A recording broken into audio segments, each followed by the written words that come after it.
The CDPR update, or the CD Projekt Red update that recently hit, is so big it kind of feels like drastic measures for maybe a brighter future for the franchises that are underneath CD Projekt Red, as well as those who are now really enjoying the big Cyberpunk turning point. I'm going to put all of the information right here at the beginning of the stream. If you like variety gaming news channels like this is a live stream. It's a longer video, but I put all the info right at the beginning so you don't have to go looking for it. Make sure you hit subscribe and the bell button. If you enjoy my content on a regular basis, consider becoming a paying member to support us directly and get in those members-only live talk shows. This is a Reforge update. The latest CD Projekt Red update shows drastic measures being taken to not just promise lots of games, but leadership changes as well as big shakeups with the technology that they plan on using. If you like these quick updates, be sure to hit subscribe and the bell button. Always remember that I stream live over on Reforge Gaming, so head over there if you want to interact with me live. So they made big game promises, and not just big game promises, but a lot of game promises.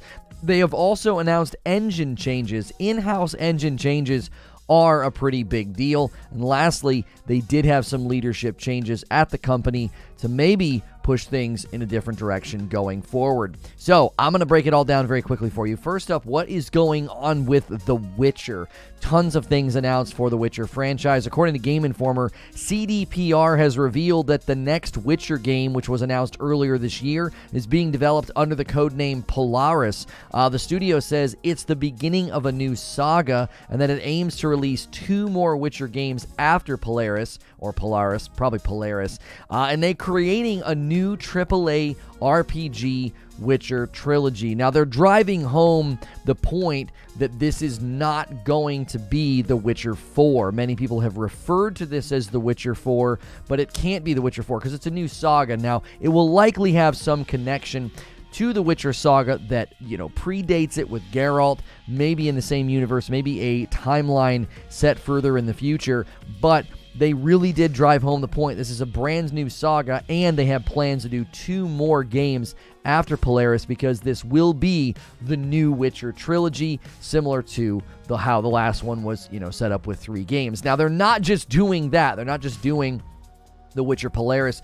They also announced another Witcher. CDPR announced another full-fledged Witcher game under codename Canis Majoris. It will be developed by an external studio headed by experienced developers who have worked on CD Projekt Red's Witcher games in the past, according to the announcement. Now, they've got some details about Canis Majoris. I had to go to PC Gamer for this. According to PC Gamer, Canis Majoris sounds like it's more in line with the RPG CD Projekt Red has previously set in the Witcher universe. The Twitter description calls it a, quote, full-fledged Witcher game separate to the new Witcher saga starting in Polaris that will be developed by an external studio headed by experienced developers who have worked on past Witcher games. So this is not going to have anything to do with the new trilogy or the new saga. It's going to be its own standalone, full-fledged Witcher game. In addition to this Witcher game, there is another Witcher game and another company working on the project. Quote from Game Informer, we've known for some time already that Molasses Flood is working on a game in the Witcher universe, and during the investor call, CD Projekt Red released some additional details about the project. Quote, Sirius is a code name for the game developed by the Molasses Flood, set in the Witcher universe and created with support from CDPR. It will differ from our past productions, offering multiplayer gameplay on top of a single-player experience, including a campaign with quests and a story. So this could be one that is maybe built around the idea of PvP or playing together co-op, maybe more of an open-world online RPG feel within the Witcher universe. That's all we have right now, but that is a third Witcher title that they announced. And then they've got a brand new game apparently coming out under the name Projekt Hadar, a third entirely distinct IP created from scratch. This project is in the earliest stages of creative process according to the studio, which means it's not actually being developed by anybody right now. There's no game, right? For now, CD Projekt Red is, quote, working exclusively on the foundation for this new setting. In addition to all of this, we've already covered the Cyberpunk sequel on Reforge Gaming and what they're planning there with Projekt Orion. It'll take place in the Cyberpunk franchise and further to continue harnessing the potential of the dark future universe. Keep in mind, undergirded beneath all of these announcements were the previous announcements from the CEO about the switch to Unreal 5. They said that the expansion of Cyberpunk 2077 would be the last project in the Red engine, and all future product would be in UE5. That means every single one of those Witcher products, that means the sequel to Cyberpunk will also then be in UE5. Switching from an in-house engine to UE5 is an actual big step. These are big changes. These are drastic measures being taken by the company to really set the tone for the future after they've got Cyberpunk back on the train tracks. Now, some people might debate whether or not Cyberpunk's at its full potential. Maybe that'll happen with Phantom Liberty. There's big updates coming that will be next-gen only. They have left behind old-gen. This could be their vision saying, listen, we're putting that game back on track and we're getting the company back on track. They are also going through a leadership shakeup, not major, but it is worth noting. The company revealed its co-founder and joint CEO, Marcin Iwiński, will be stepping down after 28 years in the role. He will continue on as joint CEO until the end of 2022, after which he will become chairman of the supervisory board. All of this points to big changes for hopefully a brighter future at CD Projekt Red, as well as their beloved titles. Cyberpunk is mired in controversy and criticism, but people do love that game, and they really like Cyberpunk Edgerunners. And The Witcher is hailed as one of the best games they've ever made, Witcher 3 especially, and it's been sort of treated as one of the better games of the last decade as far as how to treat your community, how to treat your game. People, tend to forget it was self-published. They were given a grant from the government, so some of the timelines there, some of the investment in The Witcher 3 was unusual because of the financing and how that game was produced and subsequently developed. But these titles are beloved, and it seems that CD Projekt Red loves them just as much as we do. As always, if you like these quick updates, head over to Reforge Gaming to interact with me live. Hit subscribe and the bell button here on the updates channel, and I'll see you in the next video. And I'll see the rest of you right now. Good morning, good afternoon, and good evening. We've got a pretty big one for you for Friday. This one we kind of sat on for a few days just because it felt like it was too big to just jump head first, and I didn't want to do a news report. I wanted to have sort of a view of this, and the way I look at this, the way I, sort of examine the changes that they're making, this feels like a big deal. This feels like a big shakeup. As the thumbnail says, these are drastic measures that they're taking, and some of it sounds pretty extreme. Some of it sounds, I think, a little worrying. I've got some discussion questions for you guys today about this. What do you make of all of these announcements just to get the ball rolling this morning? Realm Rex renewing their membership. Welcome back, Realm. And Ryan renewing and hitting the 14-month milestone and a tier 2. Have a great stream. You're dope and deserve dope stuff. Thank you, Ryan. And 5 months from Legend, almost half a year, says happy Friday. Welcome back in Legend status. Good to see you in chat feed. I see you there. Everybody go through your morning ritual. Make sure you are on the live chat. Don't be on top chat. That way you can see what everybody is saying. And then consider smashing that like button because it does help us out. Veeder hitting a 6-month milestone says thanks for the gifted. Yes, somebody gifted you the other day. And then 11 months from Ad Nor. Spontaneous application. They have job offers open for the next game already. So they're already hiring for the Cyberpunk sequel. It sounds to me like they are expanding, truth be told. Like they're not just saying, hey, we're going to make a bunch of great games. They're saying, we need people to come work here. We've got money. We're expanding.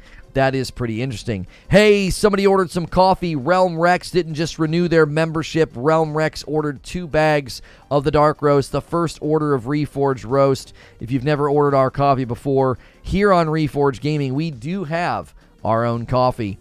So thank you so much for being here this morning.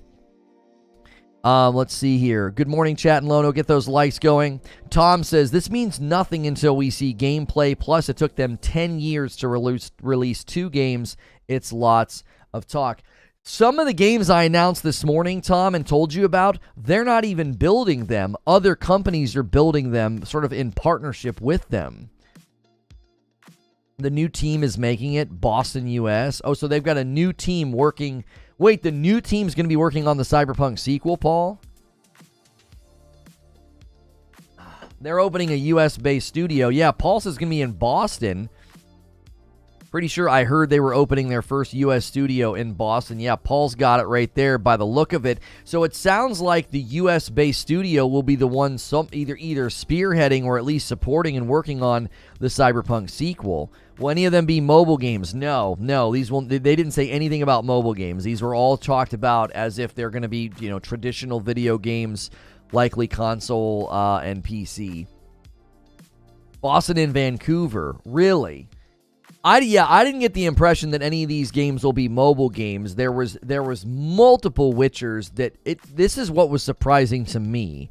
They're like, listen, we're not doing The Witcher 4. It's going to be a brand new saga. It's going to be called, well, for now, it's The Witcher Polaris, and that's sort of the next saga. That's going to be a trilogy. They've already made assurances that will be a trilogy. So that's a big commitment in and of itself. Just that game, the first game, is going to be essentially, it's The Witcher 4, but it's not. That's what everybody's calling it right now.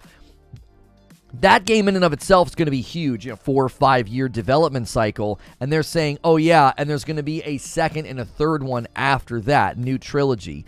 Then on top of that, they're like, oh, we've got Canis Majoris as well, and that's going to be a completely standalone experience, a standalone RPG. It's not even going to be attached to that game. It's not going to be attached to Polaris. And then they have Sirius. Sirius is the one being developed by Molasses Flood, and that one's in the Witcher universe, and it's going to feature multiplayer. They've never actually done multiplayer before, to my knowledge, in a Witcher series, have they? I mean, you sometimes have, like, companions. Yo, Mike Crow jumping back in with the membership renewal. Thank you so much. I would not rule out mobile. Oh, spinning up the franchise flywheels. Oh, is that from the presentation? So it looks like they're going to be doing books, comics, TV, film, partners, merchandise, and mobile games. So they didn't announce any mobile games, but basically Paul's saying in the presentation, they did say they're going to be spinning up the franchise flywheels, and they've got this circle graphic showing that they're going to be getting into comics, TV, film, books. Mobile games is the last one after partnership and merchandise. Is Gwent multiplayer? Well, Gwent as a standalone, yeah, could you play against other players in Gwent? I never actually played that.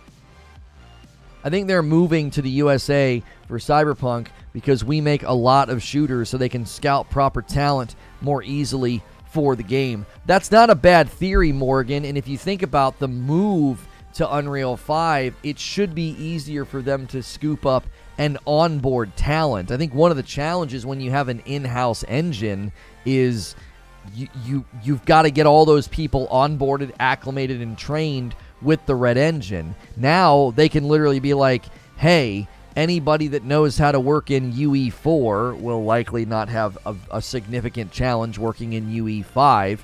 Come on in. Recently, we looked at the reports about Certain Affinity, and they were hiring people for the Halo game, the Halo BR, whatever they're building, and the speculation was, oh, UE4 was a plus, UE4 was a plus. Well, that led to speculation about, oh, that must mean they're building in UE5. So they can probably scalp and hire a lot better talent, given that they're going to have Unreal Engine 5 as their now. That's becoming their in-house engine. Oh, standalone Gwent does have multiplayer. Okay. Pretty sad it's moving to UE5. Why is that sad, Sandy? Why are you upset about that? The Red Engine doesn't seem like the greatest engine, to be honest. I don't think it's necessarily bad, but I don't necessarily think it's all that great either. I mean, if you look at Cyberpunk and all the issues that it had, I think some of it was related to the engine. I mean, they had to kind of come out when they made the announcement about, oh, the next Witcher will be in UE5. They kind of defended like their choice to do Cyberpunk in the Red Engine. They were sort of defending it. Murph Dog with 14-month milestone. Keep up the great games, work and lurk. 80% of upcoming games on UE5. there's good and bad there. I can only see most of the good, right? All these studios are going to have a lot easier time hiring talent instead of being like, oh, come in and get onboarded and learn how to work in our in-house engine. And some of these in-house engines are old. Like, I wonder if some of the problems we've been dealing with game launches recently is that you have all these companies trying to save money by keeping their in-house engine, and what they end up doing is the engine slowly gets exposed for not being agile or adaptable to the modern landscape, as well as it being tough to find people that can work in that engine. Seems like a lack of diversity coming up. Well, you have to understand something, Sandy. The engine has nothing to do with what games look like and how they run or perform.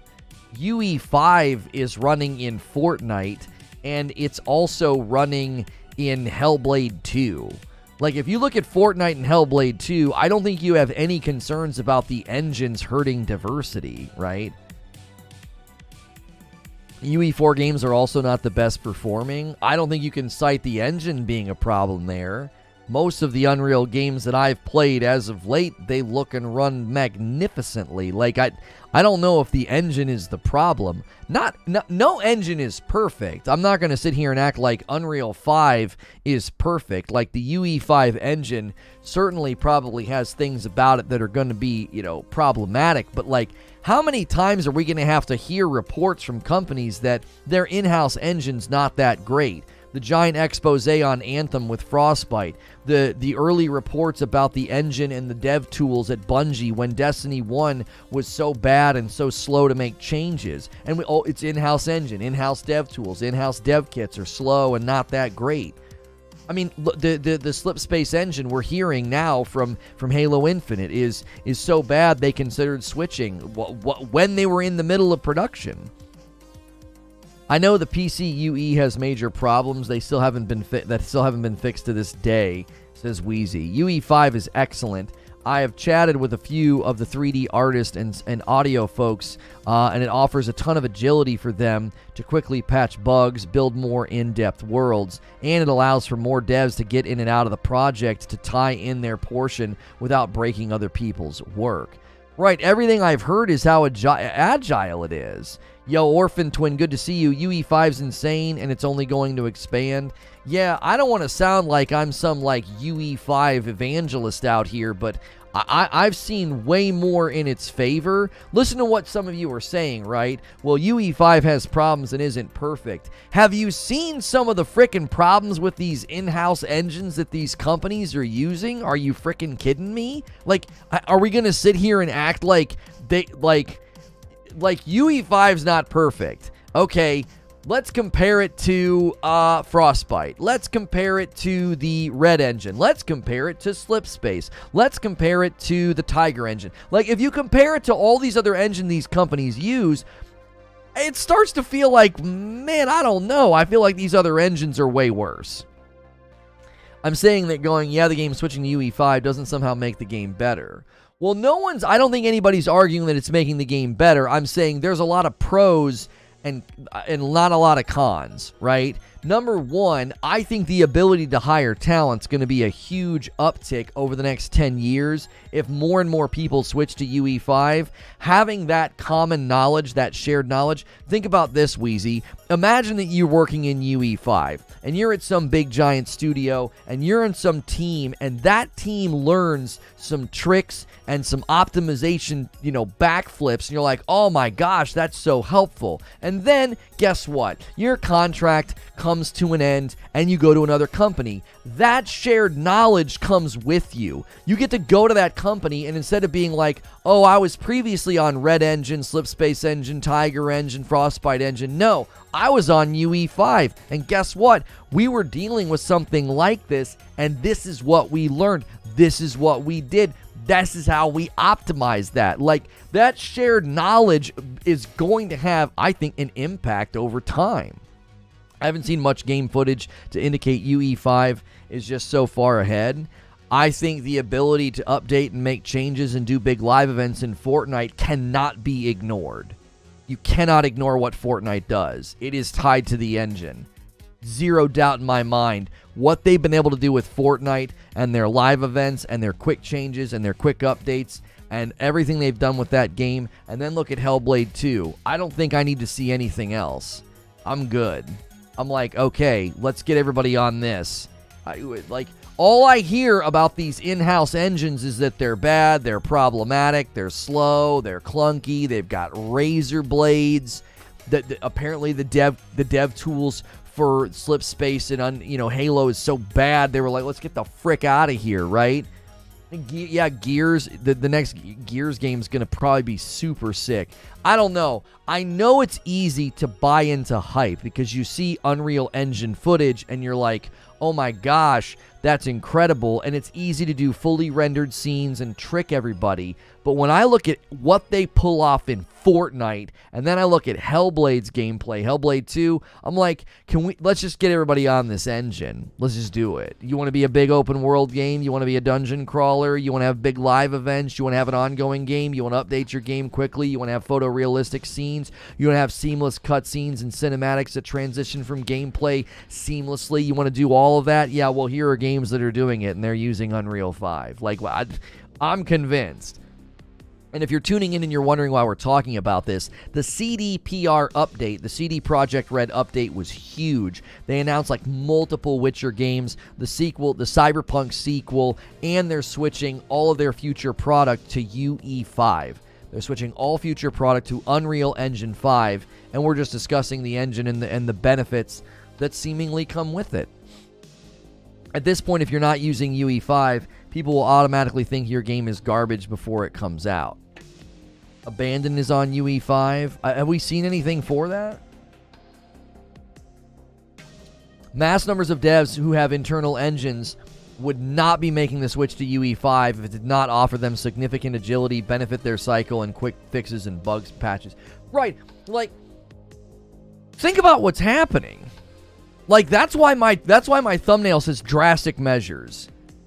CD Projekt Red has been using the Red engine for how long? And they're like, yeah, we're ditching our in-house engine and we're going with UE5. Do you think the increase in bandwidth and their ability to have these other studios and have multiple Witcher games in the pipeline, you think that has anything to do with UE5? I think it does. I'd use GTA 5 as some gotcha. GTA 5 is a 10-year-old game developed for the PS3 and the 360. That doesn't... Well, sure. I'm sure there are engines out there that are great, Wheezy, that can last a long time and have great agility. But think about the business benefits that I just outlined. It's way easier to hire people. It's way easier to subcontract. It's way easier to bring people in and out. Oh, you're talking to somebody else. Like, think about the shared knowledge that I just talked about a moment ago. That's massive. Anybody you hire that has previously worked in UE5 can bring to your company all the knowledge from the previous company they worked on. All the knowledge. Everybody starts using the same engine. That'll benefit the industry. It will. Because you're going to have more and more people that have figured out, oh, we had that issue. Yeah, we had that load time problem. We had that texture mapping problem, and this is how we fixed it. Yeah, we were dealing with that as well. We were struggling with that. Someone was claiming the GTA 5 taking forever to update, like a game that is in essence 14 to 15 years old, is a huge indictment. Oh. Yeah, I mean, a game being slow to update is not always an indictment of its engine and its tech. Sometimes they're just approaching games and philosophy differently. Could we get 44 more likes on the video? Let's have a nice strong start. Let's get 200 likes before we've been live for 30 minutes. I wonder if Sony will have their studios switch to UE5 because they all use their own in-house engines. RE Engine has incredible lighting for sure. I'm sure, like, you have to understand, there are plenty of engines out right now that are awesome. Like, none of what I'm saying and none of what anybody's saying in chat is to indicate that, like, other engines are bad. But how many reports are we going to have to hear about in-house engines being bad before we realize it's time for a lot of these companies to ditch their engine? Like, Is the engine adaptable to the next gen? Is it adaptable to things like ray tracing? Is it adaptable to things like instantaneous load time? No. Well, then how on earth are you going to make games for next gen? How are you going to do it? Like, are you able to do all the things that people are going to be expecting out of their games over the course of the next 10 years? Because if you can't, your game's going to feel like a joke in comparison. Now, an example of a really good in-house engine would be Insomniac's in-house engine. Their games seem to be adaptable to next gen when you look at what they were able to do with Ratchet and Clank Rift Apart and what they were able to do with Miles Morales. And then when they were able to support Spider-Man to PC, they were able to add all this dope stuff. So Insomniac clearly has a great in-house engine, but how many times are we going to have to read an article about a company's in-house engine sucking before we realize, man, maybe a lot of y'all just need to get on an engine that is a little bit more universally accepted and maybe have an easier time hiring people. Maybe we should be looking at that. Do you feel that they had to announce that much to try to get consumers hyped about them again? It's less about consumers, Mike, and it's more about expanding, hiring talent, and potentially getting investors, maybe. I don't think it's about the public as much as it is. This was an investors call, right? And they did put out a CD Projekt Red strategy update video or whatever they called it. I mean, and they're speaking pretty candidly to the public about the future of the franchises that they have and the future of their company. I picked up UE, and within 2 weeks, I built a whole level and added full VR controls with weapons and AI. That's how easy UE is to learn, says Butters. I think it's about investors and talent. Screw consumers' hype. What does that do for them? UE5 does have licensing costs, right? Yep. That's another thing you have to consider in this grand equation. That's why my thumbnail says drastic measures. CD Projekt Red is like, we're building 3 Witchers, another Cyberpunk, a brand new IP. 2 of those Witchers are being built by other studios.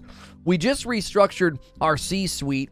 Oh, and also, we're willing to switch all future product off of our own engine, our in-house engine, and we're going to switch to an engine that's going to cost us licensing dollars. That's pretty big. That's a lot of changes. That's a lot of changes. And that's a willingness to literally pay another company for their tech when you have your own in-house tech. I think, I'm telling you, right now, a lot of you guys are like, I don't get why everybody's switching to UE5. I don't get it. That's right. We don't get it. We're not on that end of the desk. Something is happening. There is something winsome or convincing happening. Now, it literally could be industry disruptive to the level of like, so many people are switching to UE5. The concern and the projections are all the devs are going to be versed in UE5. If we want to be able to hire talent in 7 to 10 years, we're going to need to be on UE5. We can't stay on in-house. It's going to make it harder to hire people. We're always needing to expand. We're always needing to bring in QA departments. These people that want to contract their QA work for us, they're not wanting to work in Red Engine anymore. They've got all these UE5 people. Like, I'm telling you, something's happening. Isn't that weird, though? I don't think so. This kind of thing happens in tech industries all of the time. If you guys haven't hit the subscribe button yet, please consider hitting subscribe if you want to contribute to the conversation. Adobe dominates the field. All the talent uses the same tools and run with it. It'd be nice to have a standard engine to see what people go with. Yeah, imagine trying to run, let's make an analogy. Imagine trying to run your marketing firm with your design teams, and you have your own in-house technology that you have everybody use. Imagine doing that. And then you're trying to hire graphic artists and animators, and you're like, oh, we need to train you in our software. So many people would be like, I don't know. I'm good. But when you're like, oh, are you well-versed in Adobe? Yep. Yeah, okay, cool. It makes it a lot easier to hire graphic designers and animators and talent. If you're just tuning in, we're talking about the CDPR update, the CD Projekt Red update about The Witcher 4, the Cyberpunk 2077 sequel. They announced a Cyberpunk sequel and a bunch of new Witcher games in a press conference, and we're talking about Unreal Engine 5 because that's an undercurrent massive change at CD Projekt Red. All future products UE5, and we're discussing what that means. That's why my thumbnail says drastic measures. They're taking drastic measures for the future of their properties. Guys, if you're just tuning in, go through those rituals, switch to live chat. If you're on live chat, you can see what everybody's saying. Top chat doesn't show you what everybody's saying. Also consider smashing the like button. If you want to type in my chat, you need to be a subscriber.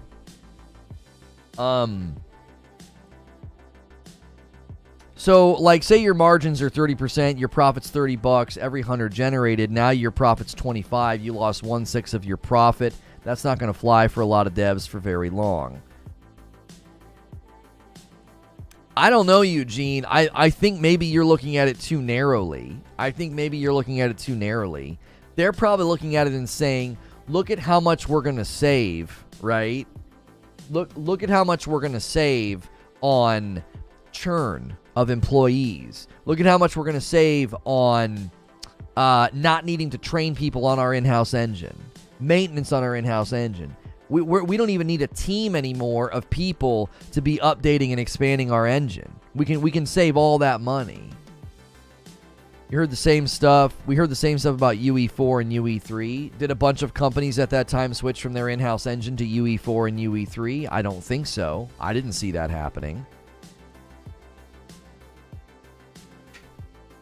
I don't think the licensing fees are a blip on the radar for some of these companies. They're like, look, this is going to make things way better for us. They did. So what companies switched to UE3 and UE4 and were hurt by switching to UE4 and UE3? If the bigger boys can be like, yeah, we use UE5 too. It's still cheaper to develop your own engine. Is it? What evidence do you have to that? What economic reports do you have that indicate that? We have more reports right now and more insider information that shows using your own in-house engine is actually quite costly. Anthem, Halo Infinite, the first probably, I don't know, 5 years of Destiny's franchise. It's actually quite costly to use. It's very risky to use your in-house engine if it's not that great. Like, we don't, it's not some hard-line axiom that like, oh yeah, just keep using your in-house engine. It's cheaper. Is it cheaper? Was it cheaper for Anthem? Has it been cheaper for Halo Infinite? Was it cheaper for Cyberpunk? Some of the biggest blunders, some of the biggest bad launches are directly tied to problems with using an in-house engine. There's more economic struggle and pain. Guys, how do we not... What is happening? Is YouTube acting up? Come on, guys. Give me 200 likes. Quit messing around. 199? Quit edging. Knock it off. Push the like button. Jiminy frickin' Christmas. Also, the devs can build custom in-house tools on top of the Unreal Engine, says Paul. Did they say it was free until you sell 1 million copies? You can use Unreal until you generate like $1 million in revenue or something. Yeah, as soon as you generate $1 million in revenue, you have to start giving them 5%. And obviously, a company the size of CD Projekt Red, their properties are going to generate $1 million. Come on, like, you know what I'm saying? The only team that was hurt by switching to Unreal was Silicon Knights, and that was probably their own fault. Halo Infinite had $500 million thrown at the Slipspace engine. Yeah, but that's what I'm saying. I don't accept that as a generic and true axiom that like, oh, it's always cheaper to use your in-house engine. Really? Look at how much they invested in Halo Infinite. Are you sure about that? Look at what happened to Anthem. Are you sure about that? Like, really? How much dev time and money was lost because they used Frostbite and they had to build a whole system for flying? All that money, all that investment, all that R&D, all that engineering time, gone. down the drain. Instead of building the game, they were building systems, right? So, I'm telling you, there is something in the water. There's something in the water. Maybe, it's possible, CD Projekt Red and some of these other companies are getting a better deal than 5%. It's quite possible that Epic is saying, I tell you what, we're making so much money for Fortnite, we'll give you 2%. We'll give you a deal at 2%. Like, I don't know. The adopt rate right now of people switching over to Unreal 5 and the rumors about Halo Infinite, and then you got Certain Affinity, their in-house engine's Unreal. I don't know. It's quite possible that we're not seeing the contracts, and that's where the proof is. That's where the juice is. They're like, listen, we'll give it to you for 2. They didn't spend $500 million on the engine. I obviously didn't spend $500 million on the engine, okay? But from all of the insider reports we've read about Halo Infinite, they invested massive amounts of money in that engine. If you look at the timeline of Halo Infinite and you want to act like they didn't throw a ton of money at that engine, then you're not reading the same reports I'm reading. Outside of CD Projekt Red, what major studio has officially switched to UE5? Well, a lot of them are staying in Unreal instead of switching off of it. So apparently the licensing is not a threat to their bottom line, like Hellblade would be a good example, or the Coalition would be a good example. At this point, if the licensing was such a problem, you would think that a lot of these companies would be jumping away from Unreal. What we're seeing is not just staying, but bumping up to UE5, and we're seeing companies like CD Projekt Red ditch the in-house. There's, like, the fact that 343 considered it, Eugene, there is something happening. To look at CD Projekt Red's announcement, and to look at the fact that 343 considered it, and to be like, yeah, this isn't that major, I don't know. I can't do that. I can't look at these tea leaves and be like, yeah, man, Unreal 5's just another nice engine. I don't think that devs are thinking that right now. Tarkov switched to it? Well, he said major. That's not really a major company. That's a smaller title. Bethesda had to update their engine to make it so you could climb ladders. Yeah, like, are we going to be inconsistent here? We literally made fun of of Bethesda because their engine literally couldn't do ladders. Switch to UE5, Obsidian, Ninja Theory, potentially 343, In Exile. Square is using it for Kingdom Hearts 4, I'm pretty sure. I think there are talks for Yakuza and Like Dragon 2. Deviation Games and I think Amy Jennings. I'm telling you, there's something in the water. There's something in the water. Epic is making moves quietly. This isn't happening by accident. I don't think this is happening by accident. It's not like CD Projekt Red hit some ceiling and they're like, well, we got to switch to Unreal. No, I think Epic's out there making offers, personally. Kingdom Hearts 3 switched to Unreal 4. Nothing I've seen convinced me that this is any different. I don't know. I'm convinced that there is something happening. There is something happening. There's an undercurrent of change happening right now. There is.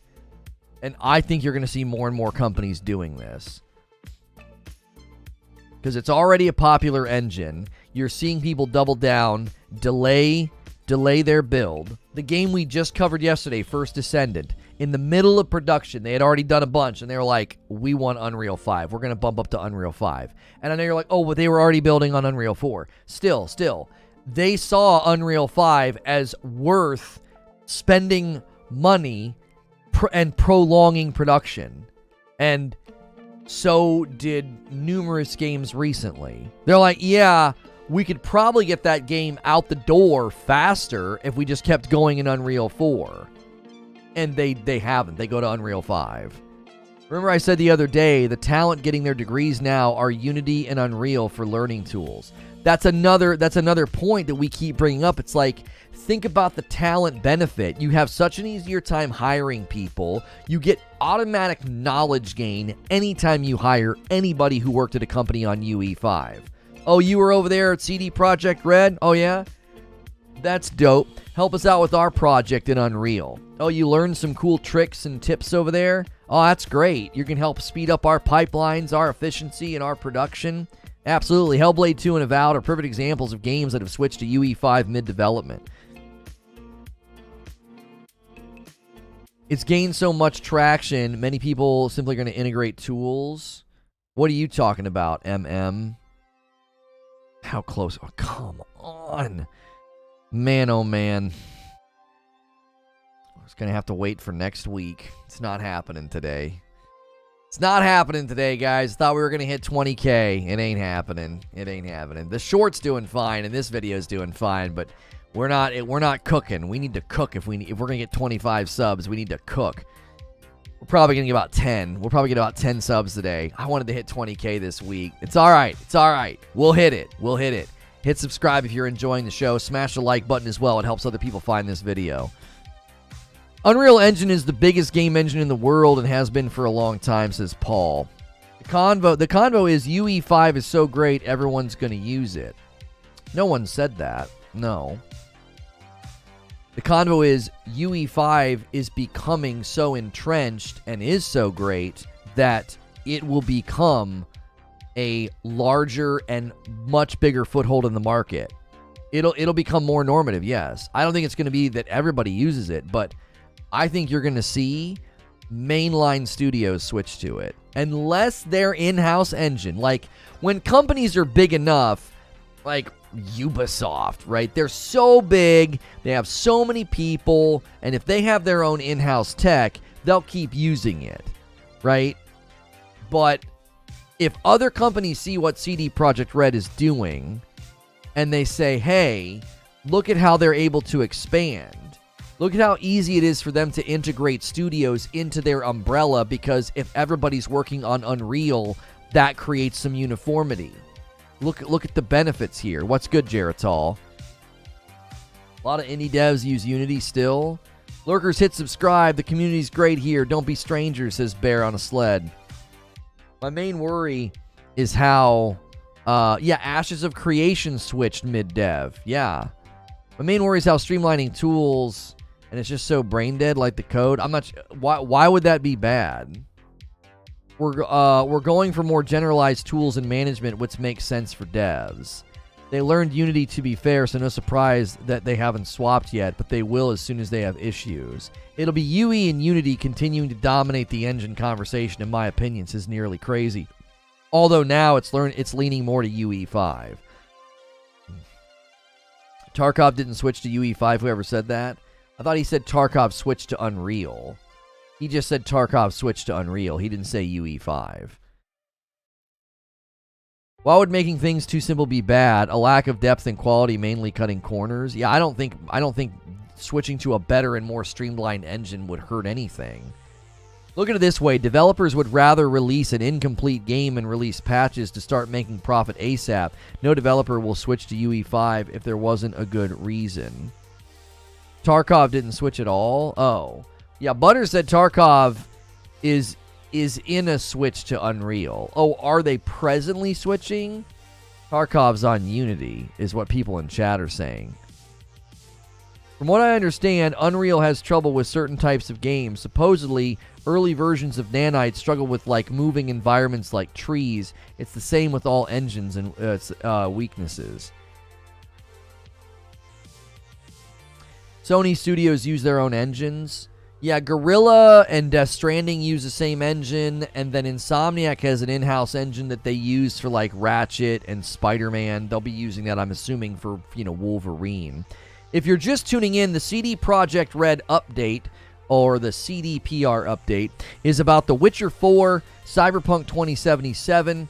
They announced various Witcher games as well as a Cyberpunk sequel, and the undercurrent to this discussion is that they are switching all future products to Unreal. And that, I think, is a big deal. That's why we're discussing UE5 right now. We're considering the impact that's going to have on the industry, the impact that's going to have on projects. I think the benefit's going to be, pretty clear. I think the benefit's going to be pretty clear that you're going to see a lot of companies have an easier time hiring people. Hey, another order of coffee. Skip Toasty grabbed 2 bags of light and a dark. Thank you guys so much. 2 orders of Reforge roast already in the bag. No pun intended. 2 orders of Reforge roast already in the bag. Thank you so much. Appreciate that. Appreciate you guys supporting all of our channels. All of our videos have been doing really well. My reaction channel will have a reaction to that Mario movie trailer. We're not talking about it here. That's why we have a reaction channel. I'm assuming Sony Studio don't need to pay extra money for engine. Well, no, if it's their own in-house engine, they don't pay any money for that. That's one of the reasons that a lot of companies like to... It's one of the reasons they like to use their in-house engine. CDPR switching is a big deal, says Eugene. Right, like, that's what I'm saying. This is not some teeny rinky-dink company. This is CD Projekt Red. They just announced 3 to 4 Witcher titles. No, 3 Witcher titles, a brand new IP, and a Cyberpunk sequel. Not only that, 2 of those Witcher titles are going to be built by other studios underneath this umbrella, and they're all working in UE5. Like, that's a pretty big deal. And we've looked at a lot of different things recently, and it seems like in-house engines can become a problem. We're not saying UE5 is the savior, but we're saying, well, in-house engines are causing some of our favorite games to fall flat and be bad. You don't see it as anything more than that? I think this is a big deal. There has been an ongoing narrative about games and engines. There's been an ongoing narrative. Yeah.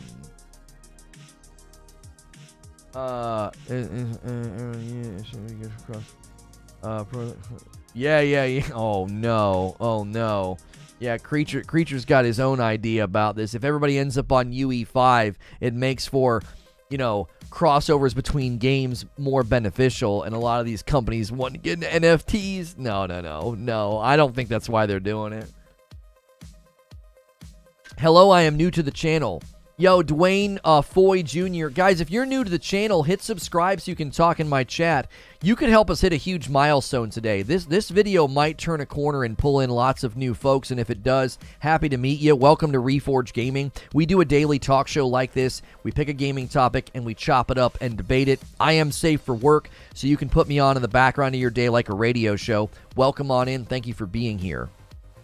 I'm sure this has already been talked about, but I'm assuming switching to UE will be easier to collaborate with external dev support teams versus a proprietary in-house engine. Yeah, I brought that up too, Nearly Crazy. Like, think about it when you want to subcontract a QA department. Hey, can you do the QA on our game? Yeah, sure, we're adept in UE, Unity, and such and such. Oh, great, we don't use such and such engine, but we use Unreal. So you can subcontract your QA departments easier. You can fold in contractual workers easier. Pay attention, Microsoft. You can hire talent a lot easier. Anytime you hire talent and you bring them into your company, guess what you get? You get all their knowledge that they learned from the last project. If everybody's working on Unreal, they're like, yeah, I just came from CD Projekt Red, happy to work on your project. And they're like, oh, cool, glad to have you. And what'd you work on over there? Oh, I worked on world building and learned some great tricks in UE5. You get all that knowledge gain when you hire them. Instead of being like, well, great, we have to onboard you, train you, and get you to work in the Red engine, the Slipspace engine, the Frostbite engine.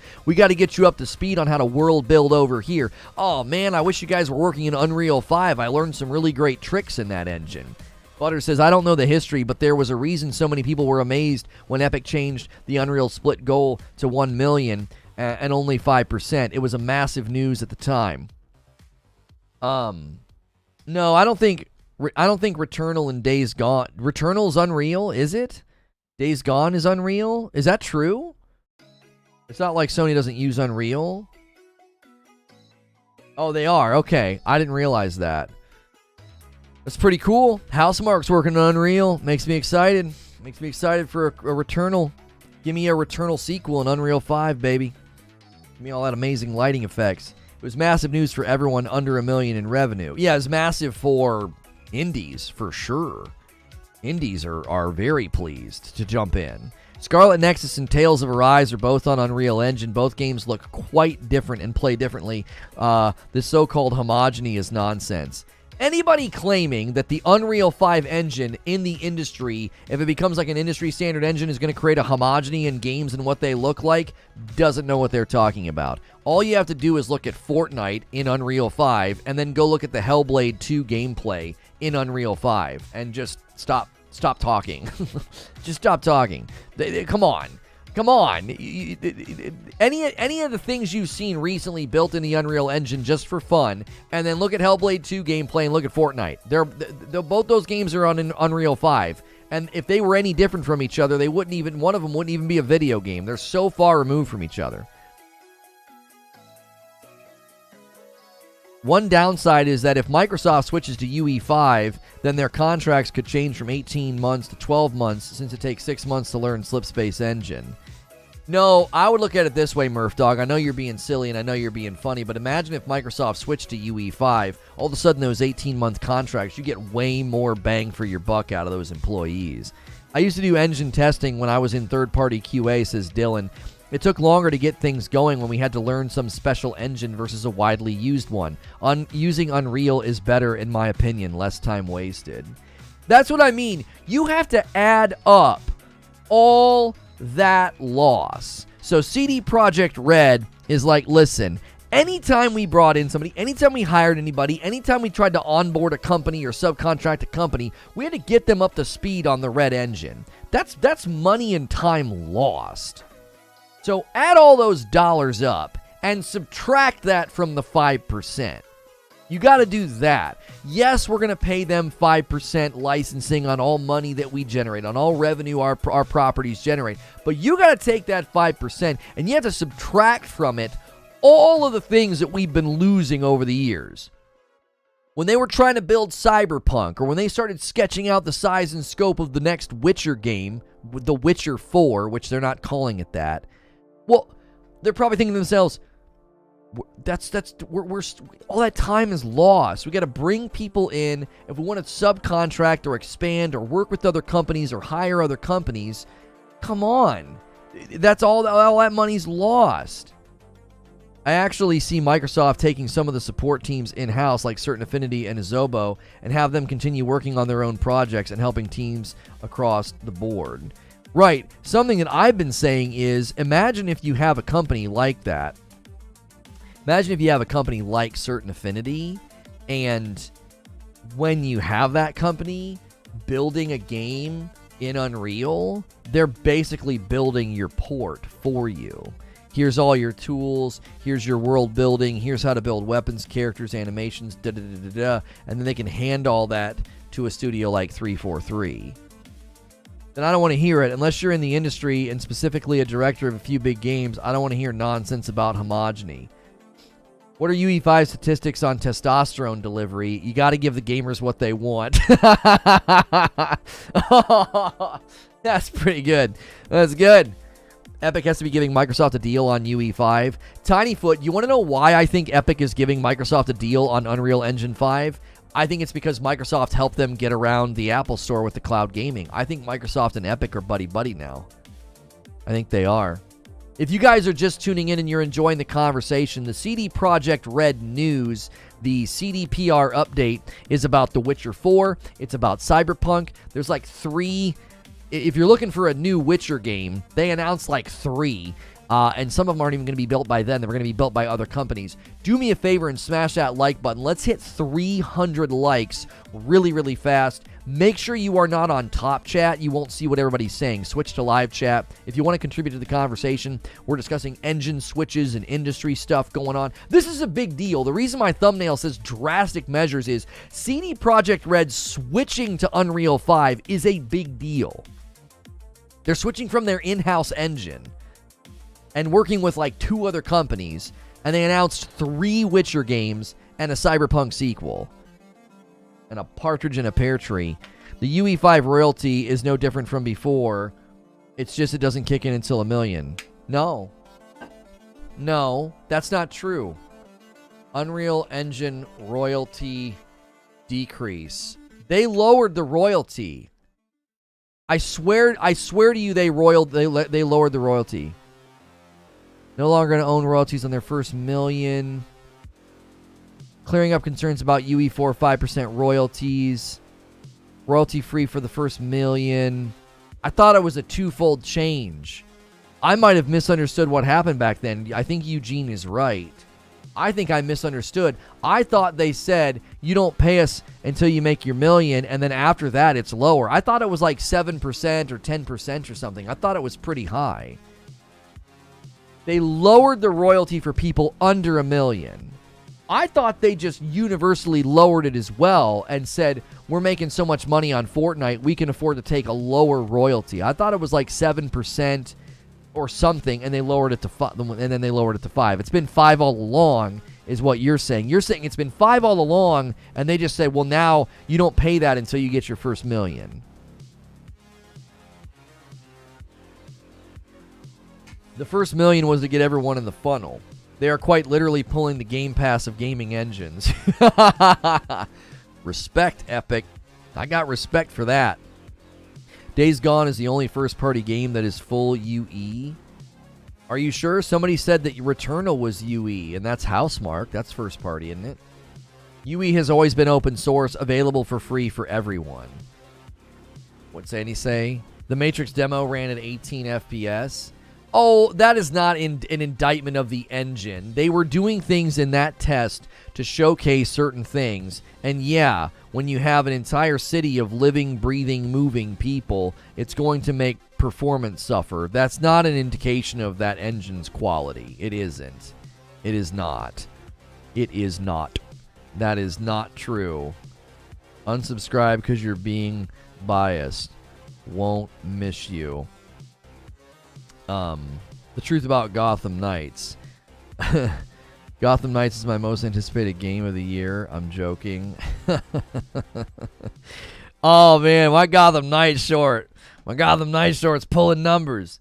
On a side note, I'm always happy when Lono talks about Hellblade 2 and gets all excited. It makes me want that game to release so Lono can come back from the dark side of the consoles. I hope my Series X works by then, Vengeance, you know? Do you have to turn it on once a month to make sure that the console doesn't die?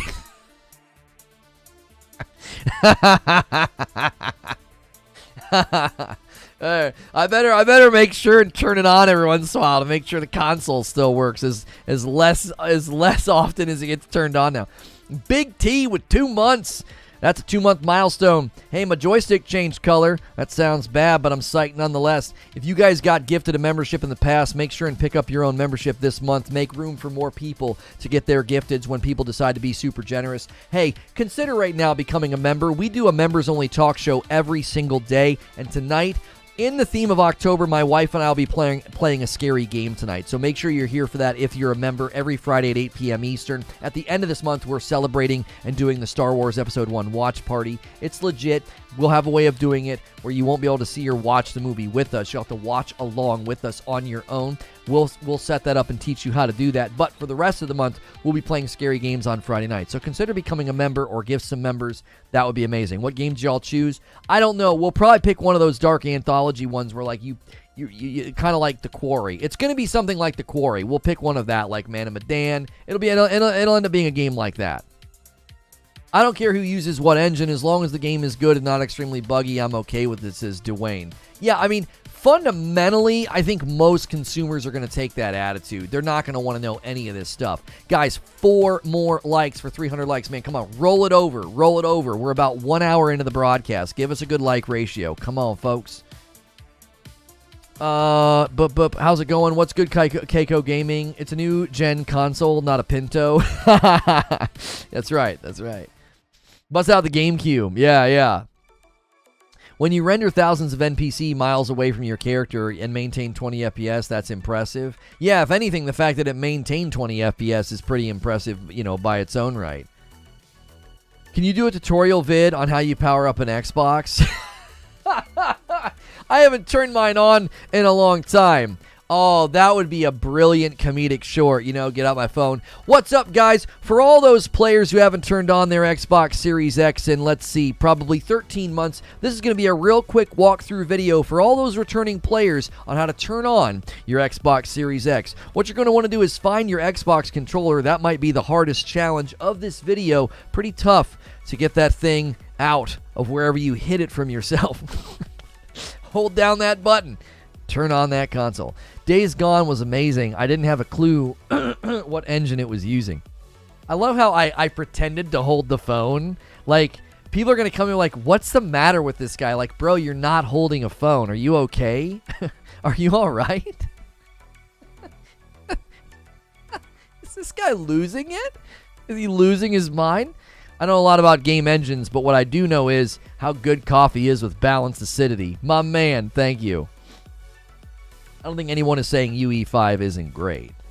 Right. No one's saying Unreal 5 is not great. But also, I'm not saying, and nobody here is saying, that Unreal Engine 5 is so amazing that the entire industry is going to switch to it.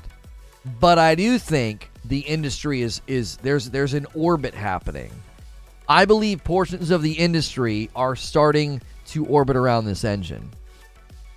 It's why I don't exactly jump at the premise of numerous companies being beholden to one company. It just doesn't end well for the consumer. Right, obviously this could be a Trojan horse situation. You get everybody to switch to UE, and then Epic decides to become some evil, anti-competitive overlord and make everyone's life hell. Sure. That's a potential problem. I don't disagree with that. What I doubt is that devs are going to suddenly switch instead of rebuilding and modifying their own. I think in time, Eugene, I think we're going to see a lot of companies ditching their in-house engine for UE5. That's what I think's happening. I do. I think what you're dealing with is, I think we're going to see this with Starfield, okay? I don't think Starfield's going to switch engines, but I think what we're going to see with Starfield is we're going to see the crow's feet, right? We're going to see the crow's feet. We're going to see the cracks in the skin. It's just old. This engine's too old, man. It just can't do what you need to do in a modern landscape.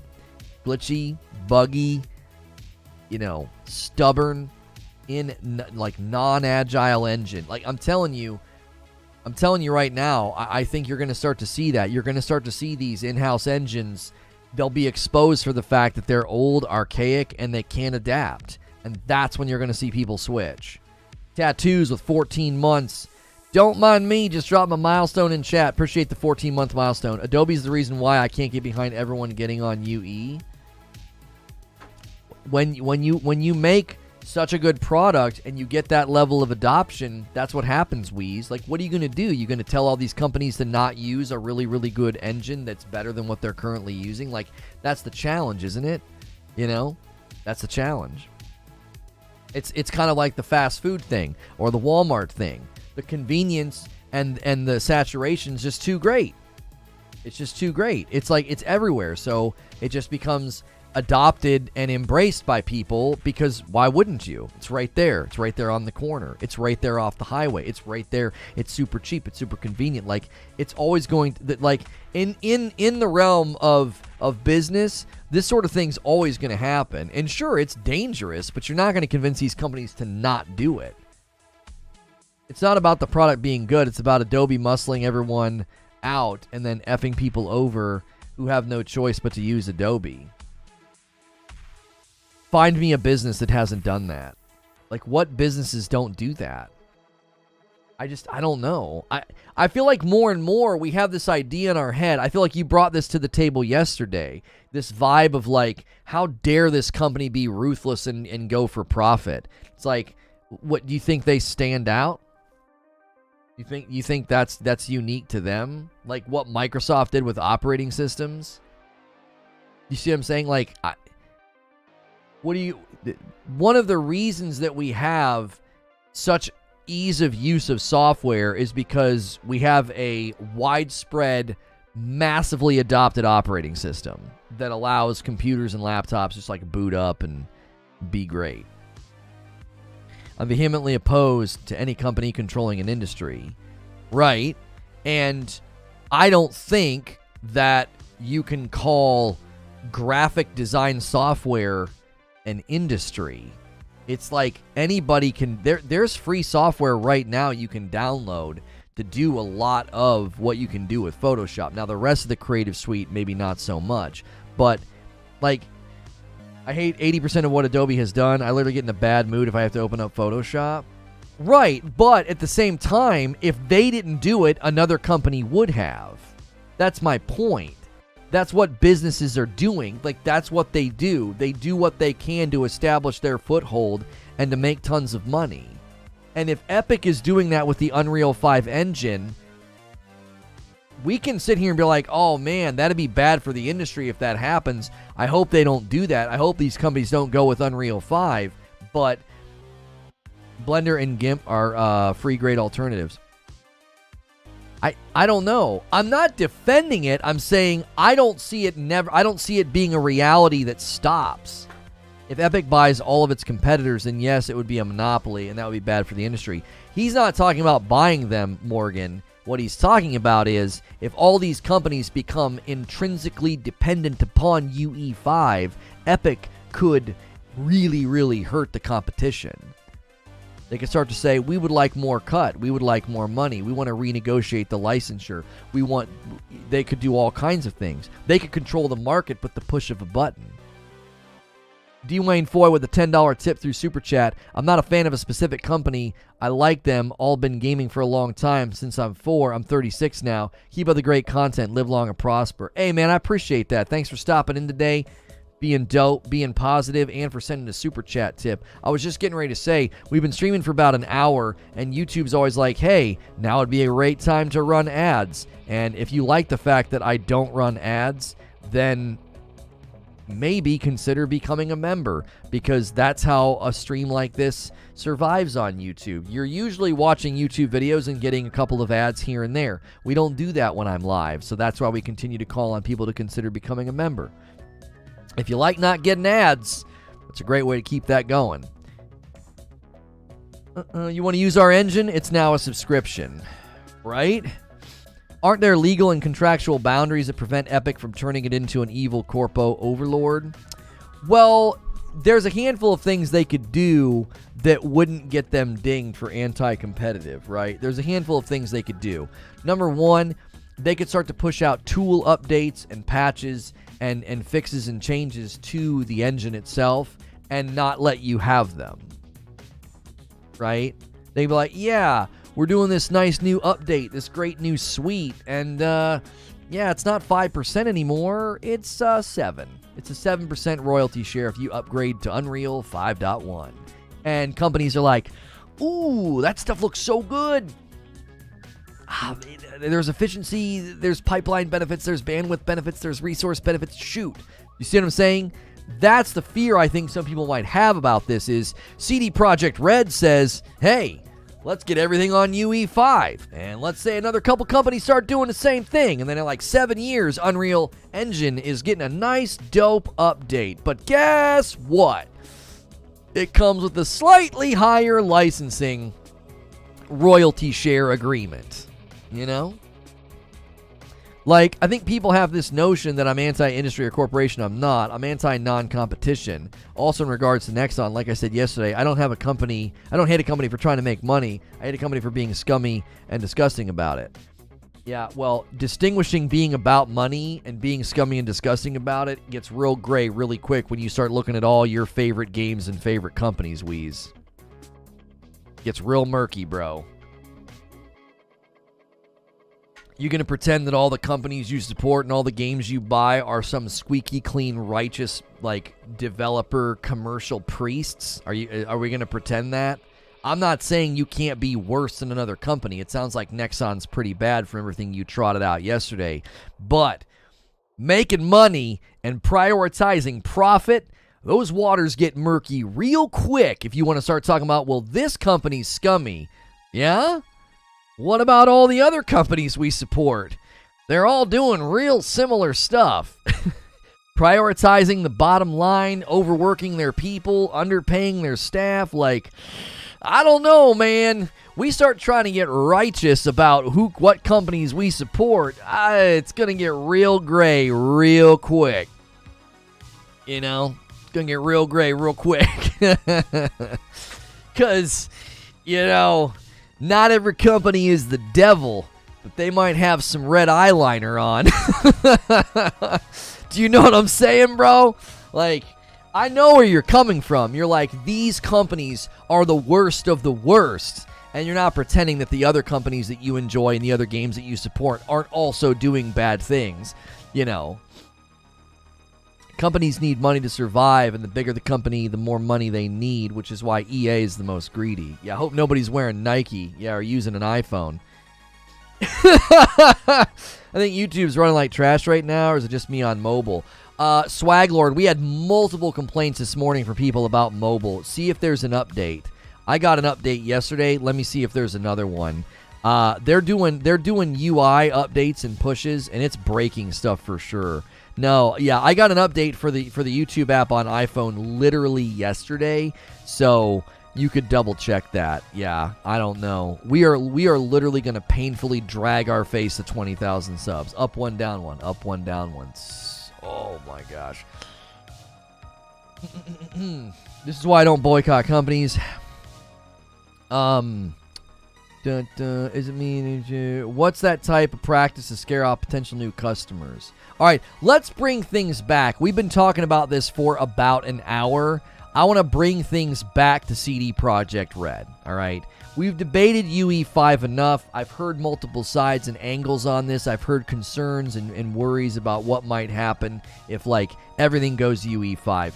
Let's get off that train track for a minute, because people coming in for CD Projekt Red news or info about Witcher 4 or the Cyberpunk sequel, right? Yeah, I saw that, Eugene. Very exciting that Dakota Fanning is apparently a part of the next Kojima game. I love her. Anyway, I'm curious what you think about this.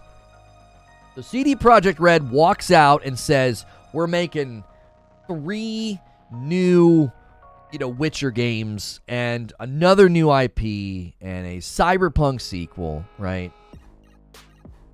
And my question is, does announcing this many games, projects, and companies concern you given Cyberpunk's scope creep, right?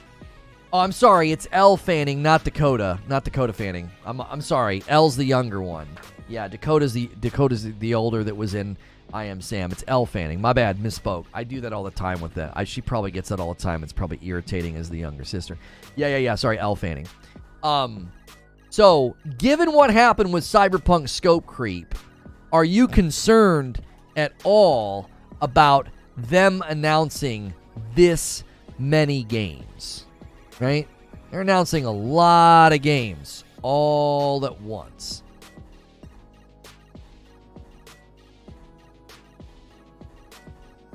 Yeah, she's been in a lot of movies. I liked her in Curious Case of Benjamin Button. She was really good in that. I'm trying to think of what else I've seen her in that I really, really like her in. Elle Fanning. I can't think of it. I've seen her in something recently and thought she was so good, and it's slipping my mind.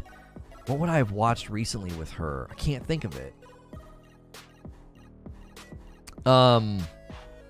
Words you never thought you'd hear you say. I love Dakota Fanning, but I agree.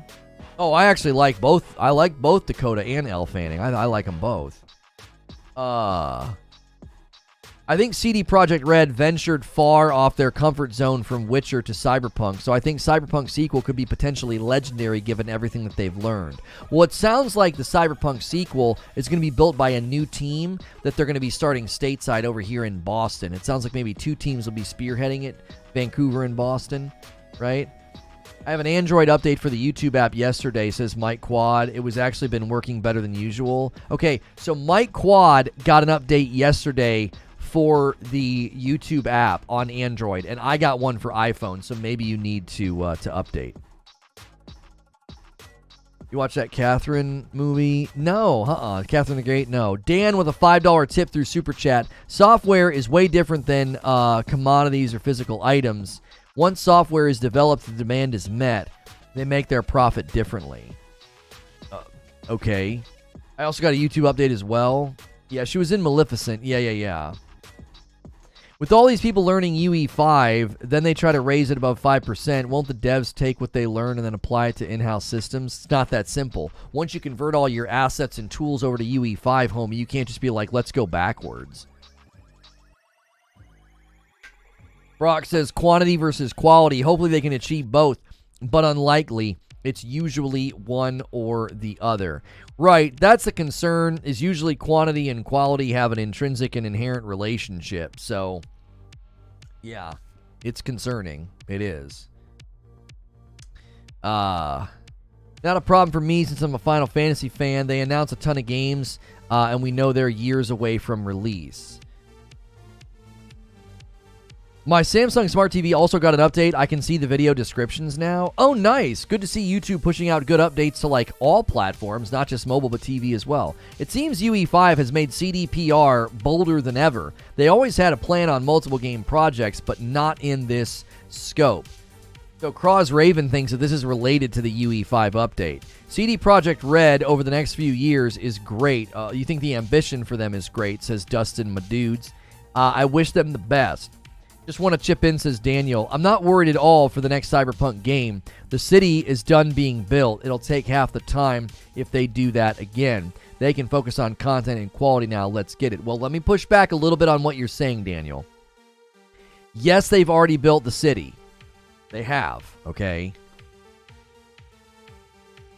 However, they said all future product would be in Unreal 5, which means they would have to port the entire city. They'd have to port the entire city over to UE5.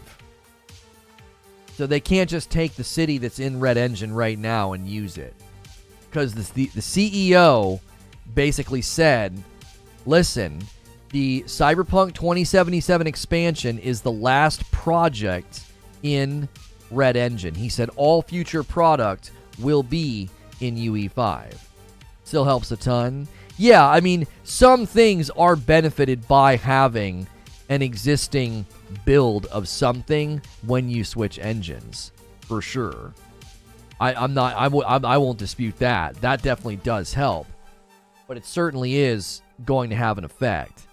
Chat, where is everybody? What is going on? I got M talking to me. Where'd y'all go? You assume it'll be in Night City again? I don't know. Is YouTube acting up again? Are you guys having to refresh chat? There's many other cities it could be. I happen to think that the Cyberpunk sequel is not going to be in the exact same city again. I don't think so. You guys, we're being left alone. Yeah, I don't know. YouTube's been very squirrely. Nothing feels familiar. Everything feels weird. Sorry, at work, gotta pretend. No, it's okay if you're lurking, but it's always weird when chat comes to a dead stop. I'm like, what? Did my chat break?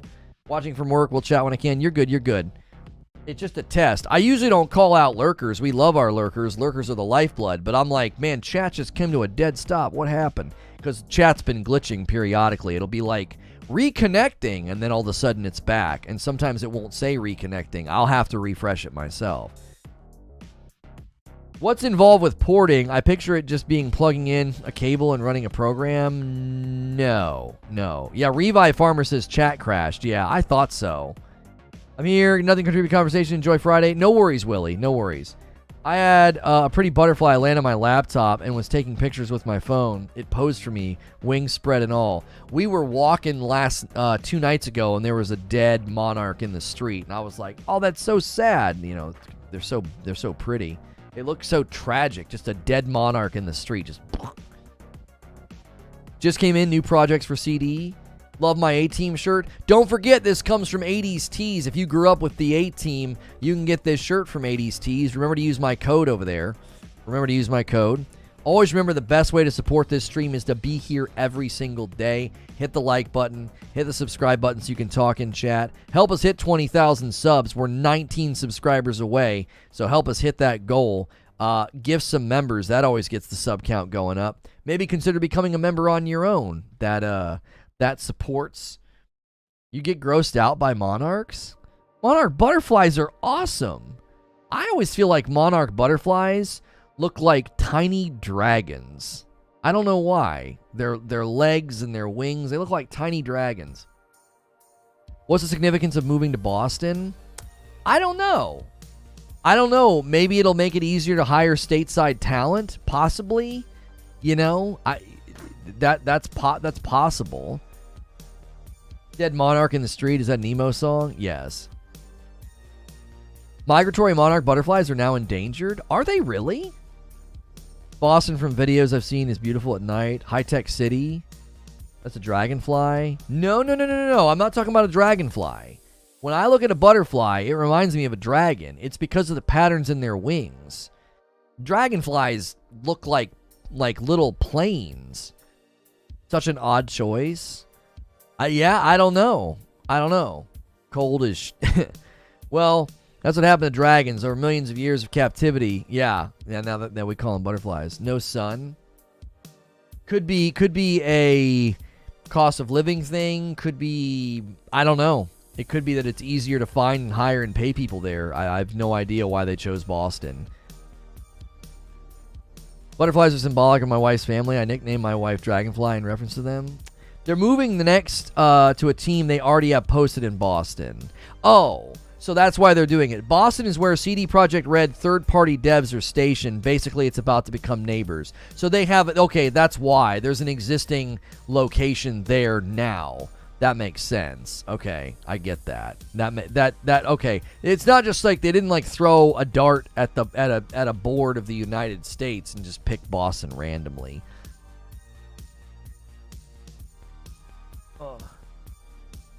Project Sirius being multiplayer action Witcher games already stepping into new territory for CDPR. Right, so this is what I hope for that one. So if you guys didn't hear about this one, The Witcher Project Sirius, or like The Witcher Sirius, it's apparently going to have multiplayer. And then there's the other ones. There's like Canis Majoris and Polaris. Polaris, the Witcher Polaris is basically The Witcher 4, but they're not going to call it Witcher 4. It's a new saga, a new trilogy. They've already committed and said like then when Polaris lands, there'll be 2 more titles after it. And so I've been kind of asking people today, like, does this sound like a big problem? This is a big deal. You know, are they announcing too much? Is this going to develop into like scope creep the way that Cyberpunk turned into scope creep? Because like Cyberpunk 2077 got a little too big for its britches, and I think that's one of the things that hurt it.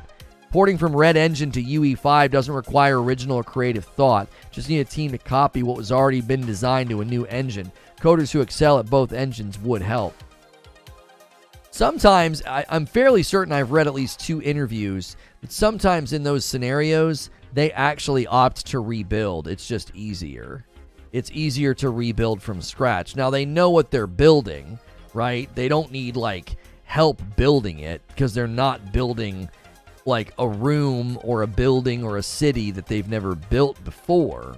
They've got the specs already. But a lot of the times, they don't port it. They just rebuild the actual settings.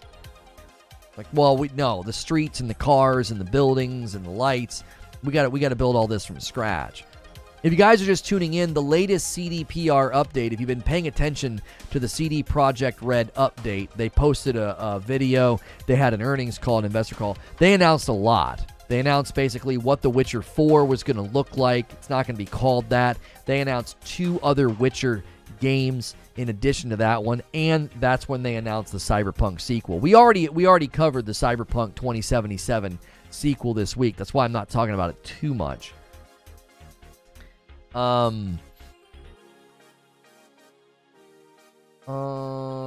React to Wildheart gameplay trailer. Already did on this the day it came out. You can go watch the VOD. It's on this channel. Chat's acting weird. You responded to a message I sent like 20 minutes ago. That ago? Then maybe you're behind? Project Hadar might be an actual star game, aka space related. Good morning all. Slept in. What's good, Simon? The Witcher Battle Royale. I don't know about that. It's hiring team, and that's a bit less than the new engine port actually is. The projects are named after prominent stars. Yeah, Canis Majoris, Polaris, and the one that we just talked about. Canis Majoris, Polaris, and it just left my freaking brain. Sirius. Yeah, Sirius. And then Hadar. So thinking that Hadar would be space-based, they're all what? Is Google man, Google just pulled an error? Okay. I was like, what? Hadar may refer to Beta Centauri, which is a star. Yeah, they're all named after stars. Yeah, Orion, Sirius, Canis Majoris, Canis Majoris, or Canis Major, is a constellation in the southern celestial hemisphere. It was included and counted among the 88 modern constellations. Yeah, what do they call it that? Because it looks like a dog. It looks like a dog, right? That's what it looks like to me. I'm assuming that's why they call it that. Canis Major apparently contains Sirius. So Canis Majoris contains the Sirius star. That's interesting.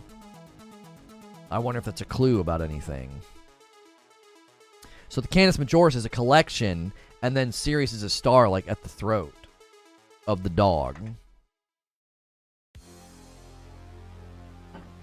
Are they Greek stars? Because I've never heard of them. At least bought like Paris Hilton.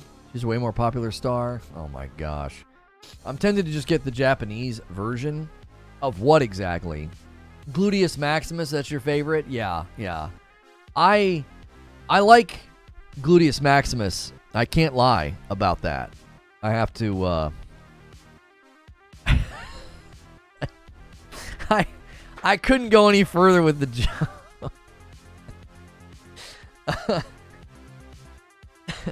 I really like Gluteus Maximus. I cannot lie. And other people can't deny that. That's pretty bad. That's pretty bad. That's pretty freaking awful. That's it. We're done. Shut it down. Shut the show down. Oh my gosh. I immediately regretted typing that. Well, we needed 16 subs to 20,000. Now I need 45. Great joke. We're knocking on the door at 20,000 subs, and YouTube is just being so cruel to us this week. It's like we're only streaming to the core audience. It doesn't matter what the frick I cover. You know what I'm saying? It's like a brand new game could have fell out of the sky and we cover it, and we wouldn't get good treatment this week, man. YouTube flipped some kind of a switch, and we have been. I'm telling you, man, we'll be fine next week. That stupid Just Dance stream. We did a Just Dance stream to celebrate members, and obviously it has music in it, and obviously it gets copyright claims. And the last time we had that happen with the Star Wars stream, we got punished for like a week. As soon as you get 20K, I'm unsubbing. Yeah. The mobile app update has been trash, man. I'm telling you, it's been rough on other streams. Did you get the update, TJ Rage? Because somebody in Discord said they downloaded the mobile app update and it made things way, way better. Yo, Super Gaming's like, I'll help out. I'll do 5 gifted memberships. Maybe we can get some subs from that. Guys, make sure and click allow gifts. Dwayne Foy Jr., brand new this morning, has been contributing in positive, and YouTube decides to reward him with a membership. Ward Huff, Sleepy Kraken, Vodou, and David K. A lot of times when you gift members, they become a sub to say thank you, and they join the community. A lot of people right now sitting on the fence, not subbing in chat, could push us to that 20K subs. Quit being stubborn, man. Log in if you're enjoying the show. Quit being a fence sitter. It's an impressive bird.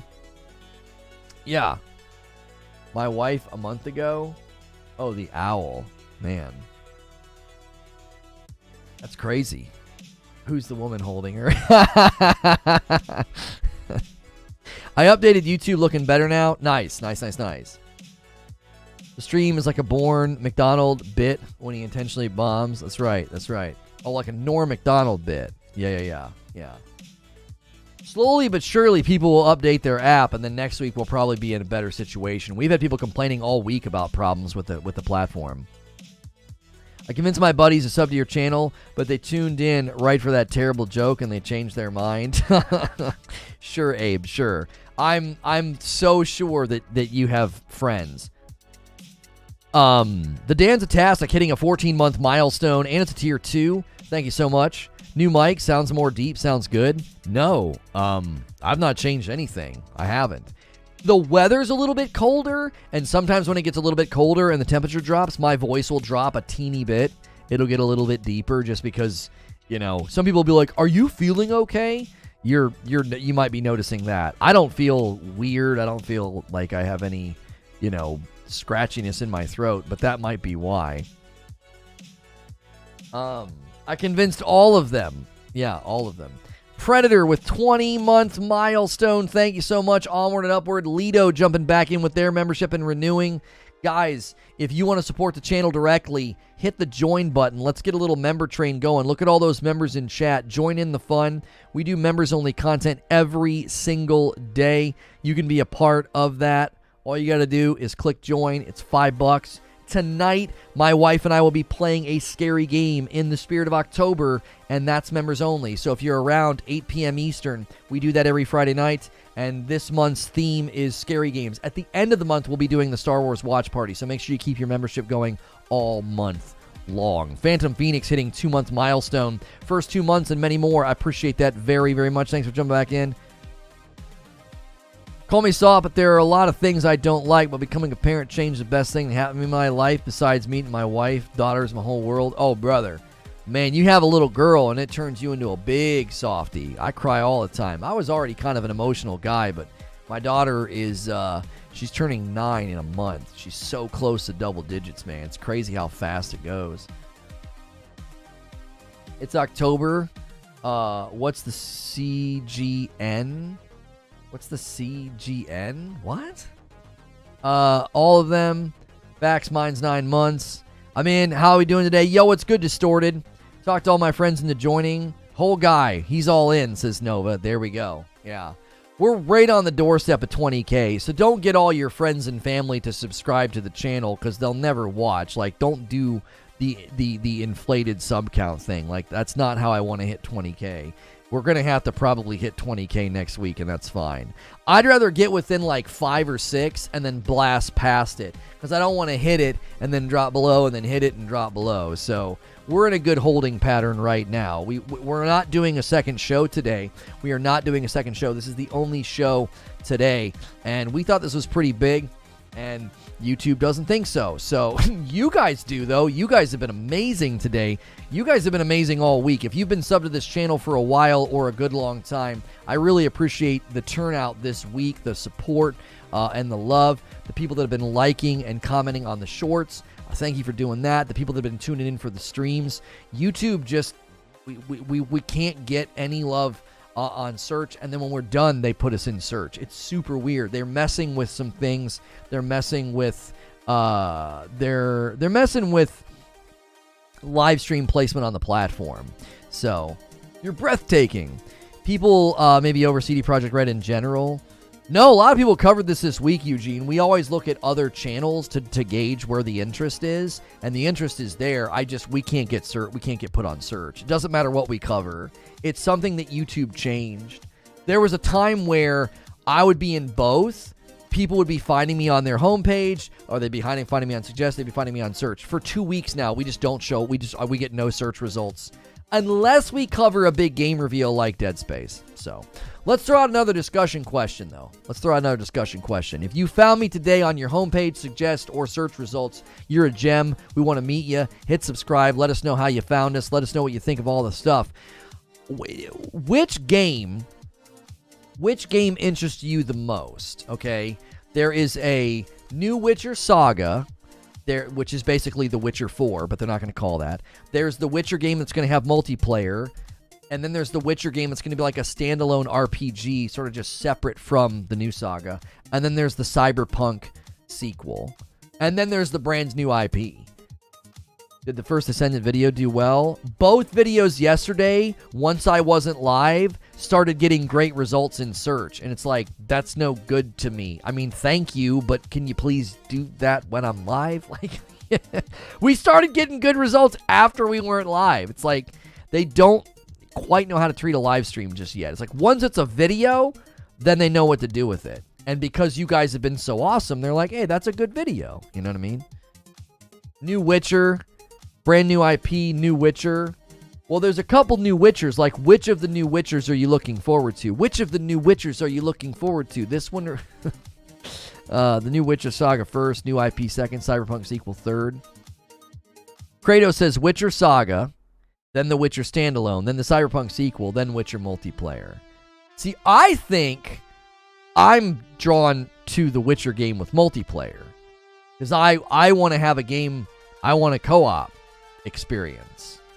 I've played so many games over the years. I want to be able to boot up both my PlayStation 5s, both my nice TVs, and play a game with my wife. Like, that's what I want. And so many games are not offering co-op. It's so frustrating. There's so many great games that I would love to just be able to experience the big open world game with my wife. That's what I'd like to see.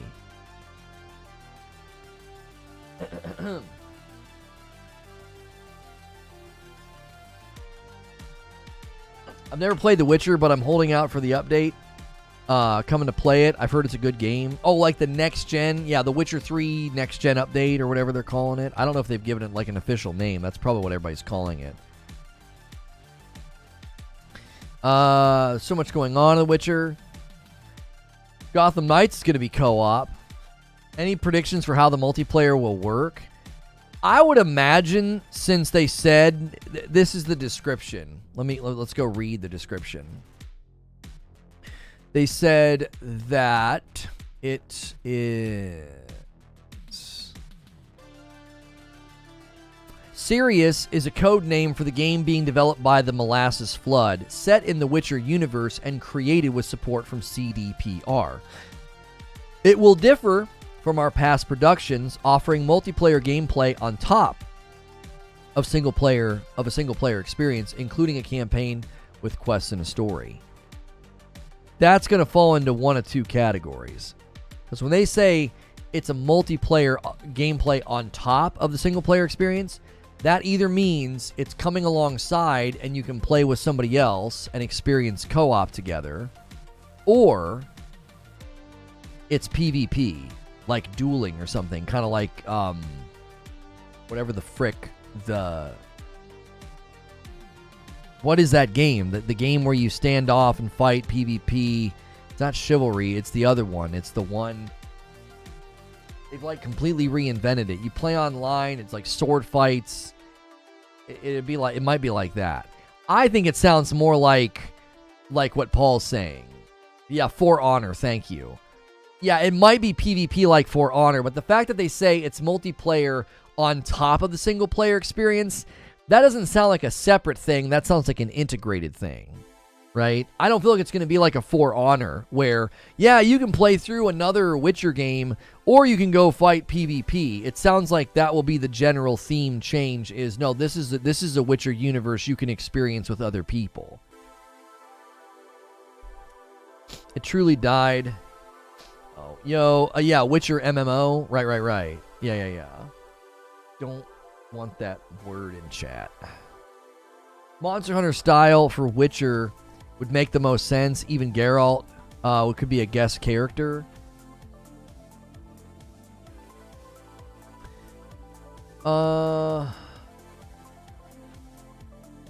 Yeah, I think it sounds like a live service Witcher, like a multiplayer, go out into the world, experience quests, experience a campaign. I'm thinking because of how large the Witcher universe is, it'll be an MMO. Could be a co-op RPG, play with another person. You think Cyberpunk could turn live service? Yes. Listen, I made this prediction a while ago. I said that I believed Assassin's Creed Valhalla and Assassin's Creed Infinity was going to impact the market.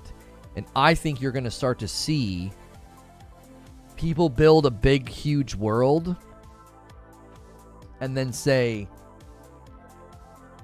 let's stay in this world for a long time. They'll turn a lot of their games into live service games. That's what I believe.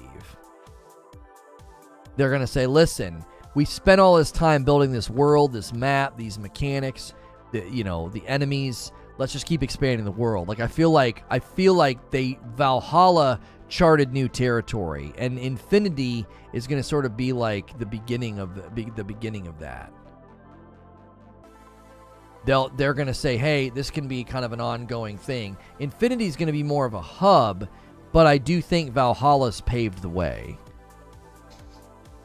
Because I've said, look, like what they did with the Ghost of Tsushima Legends and the loot and everything there, that's 100% going to turn into like a live service Tsushima in the future. That's what I think. I think there's going to be, you make a samurai, you train under Jin, you become a ghost. They can add regions, experiences, different enemy types, different move sets, different stances that you have to learn and master. Isn't that the rage? Complain about no new IPs? Well, here's the thing, though. I would say these are new IPs. They're new IPs under the franchise's umbrella, because starting a brand new Witcher saga, it's not like they're just picking up and here's another game about Geralt, or here's another game about that Witcher storyline. I would argue that these are like new IPs with an asterisk. It's like, well, they're not new IPs, but they also kind of are new IPs because it's just they're building within that universe. Kind of like how like the Elder Scrolls Online wasn't a new IP, but it was a new IP. It was underneath the Elder Scrolls banner and franchise heading, but it was a brand new game built in that universe and world. So I would say people complaining about like, oh, more Witcher, more Cyberpunk. Could we get 29 more likes on the video, guys? If you're enjoying the conversation and the thoughts, hit that subscribe button as well. You'll be able to talk in my chat. I don't think we've got that many new people in chat. We're crawling ever slowly to 20,000 subs. People like this guy are the worst people in the gaming community. Literally, all they do is complain. Everything there. This guy and everyone. Oh, critical. Okay, cool. Hide user. Thanks so much, Wallace, for leaving a hate-riddled comment. And no longer talk here. They could do multiplayer a bit like the Hunt Showdown. I think Sucker Punch is going to out-prioritize Naughty Dog soon at Sony. Ghost of Tsushima was a heavy hitter. It's like Forza Horizon versus Forza Motorsport, or Halo Wars, Gears Tactics. We're humans, we complain and crab and sleep. Live service is the future, says Dan. There will be exclusive titles to disprove the law, but that just proves the law. Are you streaming Monday? Yes, I'll be streaming Monday. What's the holiday? Wait, what holiday is Monday? Huh? No, I am not taking that day off. Love Sucker Punch, but no. Yeah, I don't necessarily agree with that prediction, Morgan, that like Sucker Punch is going to out-prioritize Naughty Dog. Not Naughty Dog? Homie. No. Oh, is it Thanksgiving in Canada? Is Thanksgiving on Monday? So, for Thanksgiving in Canada, what do you guys do? Do you pour maple syrup on a pig and then chase it through town? I mean, if anybody gets hurt, you just have free healthcare. How do you guys celebrate?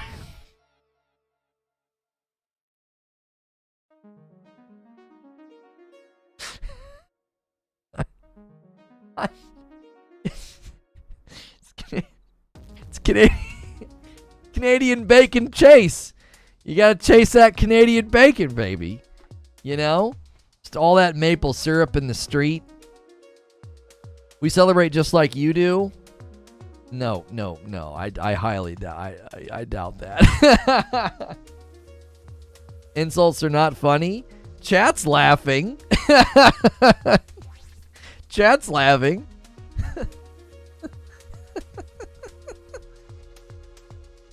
I don't live up there, Christina. You can't compel my speech. I'll make fun of Canada all I want. We celebrate the same way you do. You overeat and watch football? YouTuber canceled over Canadian holidays. Naughty Dog sequel to Dilution sold half as much as the first game. This is the only stream today? Yes, Sorcerer. It's better than realizing you're an American. I need to realize I'm an American? What? How do I not realize it?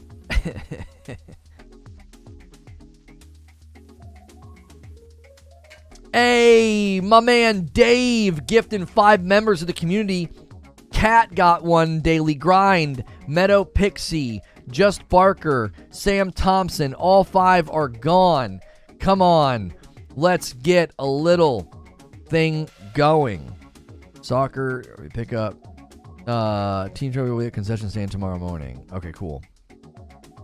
Guys, if you haven't hit subscribe yet, hit it. Gifted members are awesome. You know what's even more awesome? Someone clicking join all on their own. Click it on their own. Riv says Canadians are Americans too. Yeah, you're a North American, so suck it.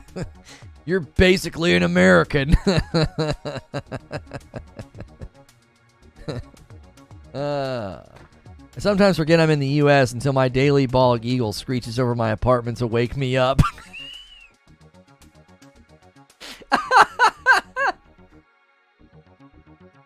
I sometimes forget I'm in the U.S. until my daily bald eagle screeches over my apartment to wake up. And then someone shoots a gun in the air and shouts, "America." You're like, oh gosh, I had a dream that I was back in Canada. That's amazing. Oh, man. Sure it didn't, but Dilution stopped moving. It barely has outsold Ghost, which is a new IP, and ND games are very expensive. Naughty Dog games are very expensive. I don't know, bro. I think you're looking at things too narrowly. You're looking at just pure game sales. Last took 5 years, hit 17 million. Dilution 2 has over 10 million in 2 years. Yeah. And they really seem to believe in the property. They do. They really seem to believe in the property because they're doing a show. They just did the remake. They're doing a show. All that's probably the runway to building up a budget for the third game. I don't know. I feel like Naughty Dog is in a very, very great position. Listen, I love Sucker Punch and I love Ghost of Tsushima. If what you're saying becomes half true, I'll be excited. Like if Tsushima and Sucker Punch become ingrained into the product and the brand, and everyone's like, yeah, Tsushima's got a bigger budget and they're doing more with Tsushima, then, that's awesome. But I really don't think Naughty Dog is in danger of being, edged out. I thought we were premiering that, creature.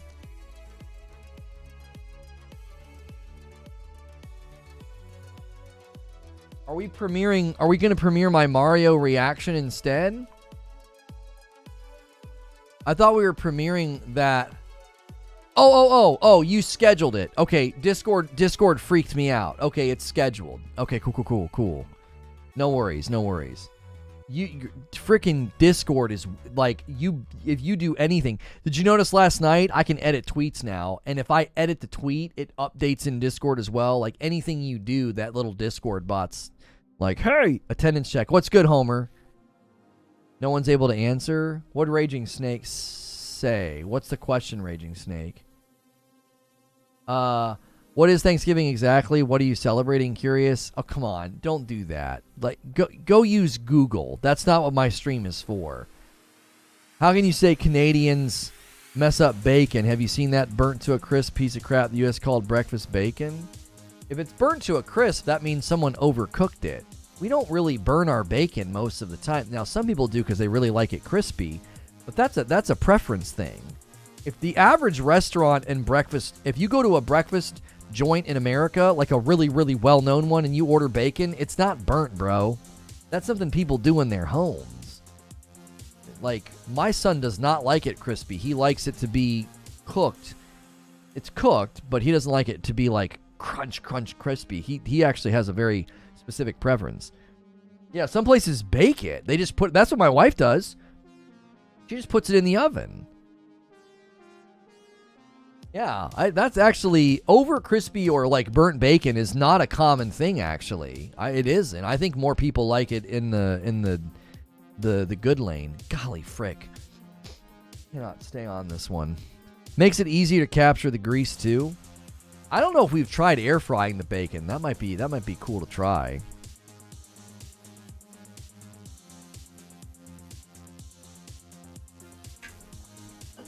Oh, we do need to remember, this is a good thing to point out, that they are making a Tsushima movie. So they're backing that property very well too. So we could see a really, really great second film. I'm sorry, second game for Ghost of Tsushima. We really, really could.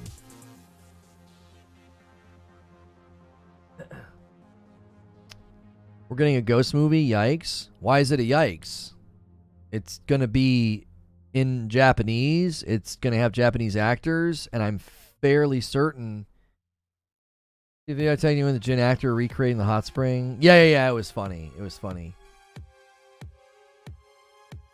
I forget who the director is. Live action is usually butt. Have you ever watched like a Kung Fu Samurai movie? What are you talking about? It could be it's going to be I actually think it's probably going to be amazing. Ghost of Tsushima movie director Chad Stahelski is an American stuntman and film director. He's known for directing John Wick. That's a mic drop. It's gonna be frickin' awesome. What's that? It's gonna be in Japanese? Dope. Wait, what'd you say? Japanese actors? Awesome. Wait, what? John Wick's director? Sign me up. Like, are you kidding me, bro? It's gonna be amazing. I'm already excited. I haven't even seen a trailer. Yeah, Hero with Jet Li.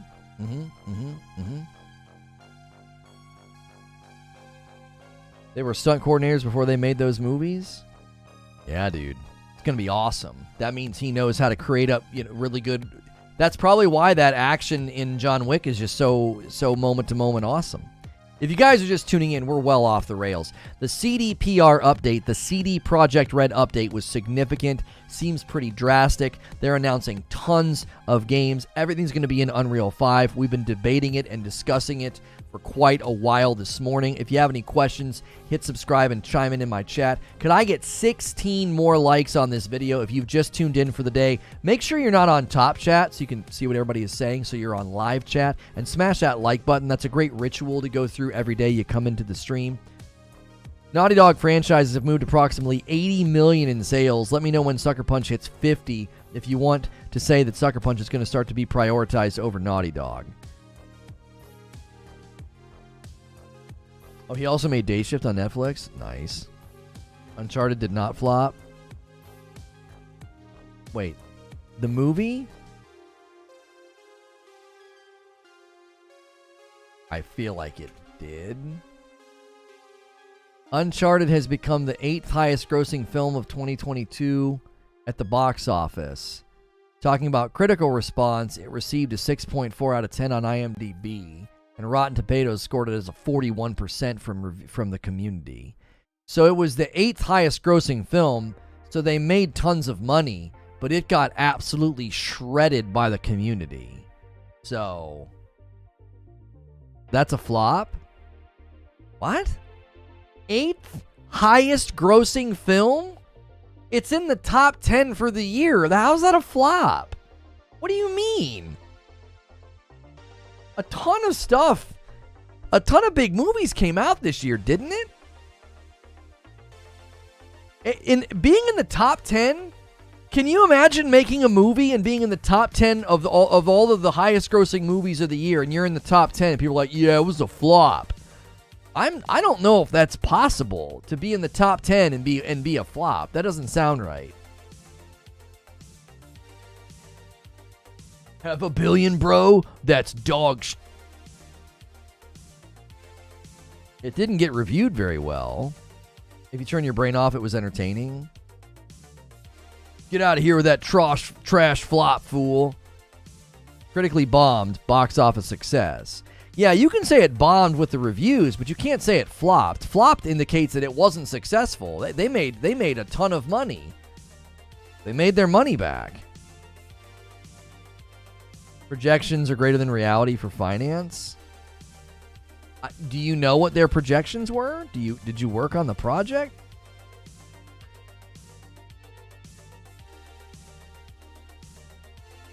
It can still do well and be unsuccessful? But do they have exoskeletons? What is that? What is that? And why is it allowed to live? What is that creature? Those are fake, bro. T-Bone, those are fake. That is not a real thing. For reference, Cyberpunk on PC released. I was playing on a 1066 gig, and it ran as well as I expected it to. Stay on PC for sequel release. I'm sure I'll enjoy it.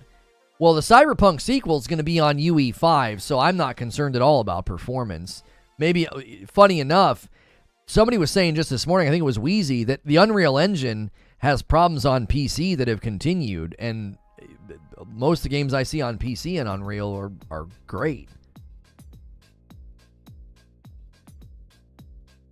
Rule of thumb for movies is double the budget. That's how much it actually cost. Well, I don't know what the budget was. I don't know what the budget was for that. I have no idea. That's not fake. Those bad boys are real. Why have we not rid the earth of them? I'm just kidding. Like, I actually think nature's amazing, and we shouldn't be destroying things just because they're hideous and ugly. But if I were to campaign against something, I would be campaigning against coconut crabs. Look like demon spawn, bro.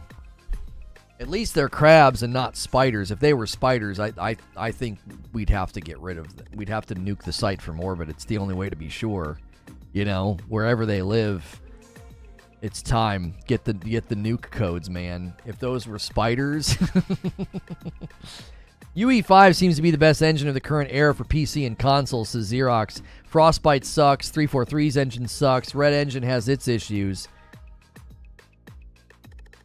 I actually wonder if the front runner for best engine right now would actually be Insomniac's in-house engine. I think it's been the most impressive. We haven't seen much from Unreal out in the wild except for Fortnite. Unreal 5's not really out in the wild right now, aside from Fortnite. So, right now, I would say the most impressive engine out in the wild is Insomniac's first party engine. Or is that what it's called? The Decima engine? Yeah, well no, the Decima is the one that like Death Stranding and Horizon is in. That one also, yeah. Yeah. I think they would be considered some of the most impressive engines out right now. They're in the wild. You can go play their games. Decima has been putting out photorealistic in-games before UE5. Yeah. We got to wait for UE5 to get out into the wild. Hellblade 2 will probably be a big change in the narrative. It will. I think Hellblade 2 is going to really change the narrative. People are going to be like, holy frick. Decima's being used on some of their London games right now. Mm-hmm. Yeah. So you got what's Insomniac's in-house engine called? They probably don't have a name for it, do they? Oops.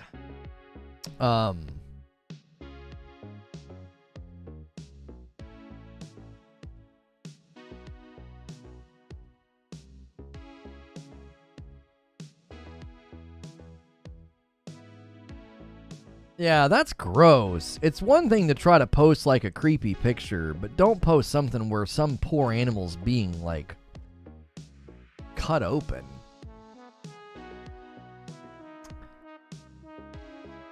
Insomniac Engine.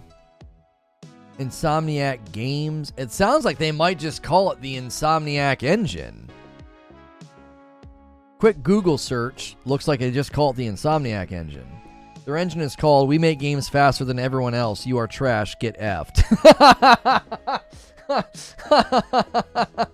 The Insomniac Engine. Yeah, that's what it's called. Hey, if you're just tuning in, we're getting a little bit of a viewership bump. That might be a blip on YouTube. I don't know anymore. The viewership doesn't communicate what it used to communicate to me sometimes, but if you actually just got here, we've been talking about the CDPR update. There was a CD Projekt Red update about The Witcher 4, the Cyberpunk sequel, and the switch to Unreal Engine 5. We've been debating and discussing that for the past 2 hours. If you just got here, hit subscribe. Let us know what you think in chat about all the announcements. We need a couple more likes for 400 likes, so smash that as well. We were debating whether or not a bunch of companies are going to start switching to Unreal 5. We've also discussed, like, if they're going to announce this many games, this many projects, and this many companies working on CDPR properties, is that a concern? Does it worry you? Is the big Witcher push, this is my last discussion question, is the big Witcher push concerning? So many titles could dilute the franchise and make it feel more like a product. Are you concerned that CD Projekt Red is basically taking their golden child, their golden goose, which is The Witcher, and are they saying, let's throw this everywhere, let's have 4 Witcher titles or 3 Witcher titles or whatever? Is that concerning? Instead of just being like, let's do a new Witcher saga, they're literally doing a new Witcher saga, Witcher 4, a new Witcher trilogy. They won't be calling it The Witcher 4, by the way. But then they're not just doing that. They're doing 2 other Witcher titles in addition. Does that feel like they're kind of trying to take the golden child and overspend it?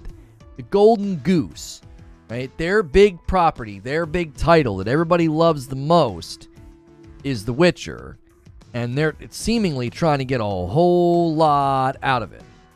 They're trying to get a lot out of that title. Seemingly. I'm curious if you guys find that to be concerning. If you're a fan of The Witcher, you know, that could be a problem. We ain't talking about what he just said. We chilling. Close the door. Take off your shoes. What? CDPR is going the Ubisoft route. Might end up flooding the market with their own product like another Ubisoft. Right? Ubisoft did so many of certain properties and they just killed some of the projects. It's like good hunting. It's a good time. I just don't enjoy sticking in... Oh, hang on. You guys are talking about something else. Too Witcher, too serious. Having beer after work with the best live stream on YouTube. Love it. Thank you, Blake. Yeah, appreciate you being here. Don't forget tonight, if you're a member, I'll be streaming a scary game with my wife, 8 p.m. Eastern. That's basically 8 hours from now, 8.5 hours from now. It might be too late for some of y'all, but if you're around, we look forward to seeing you guys tonight.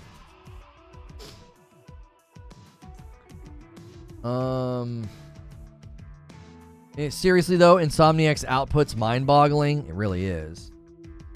Is CDPR really doing 7 games in 9 years? They didn't give a timeline. They didn't say that. Wait, did they say that? They plan on dumping 7 games in the next 9 years? I think they're delusional.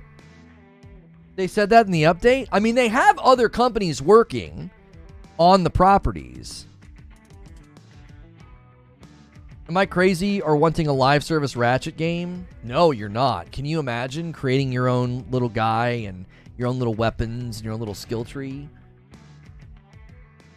Let's see Lono do a Let's Play of Subnautica DLC. What the hell? As long as there are different types of games. Let's keep it relevant in here. Yeah. I don't know what you're doing in Discord. They did 3 years till the next Witcher. Within 6 years, all those games. Hey, hang on, let me read this. 3 years till the next Witcher. Within 6, all of those games will be out. Really? But that wasn't 7. What do you mean? They announced like 4 games, 5 games. They announced 7 games?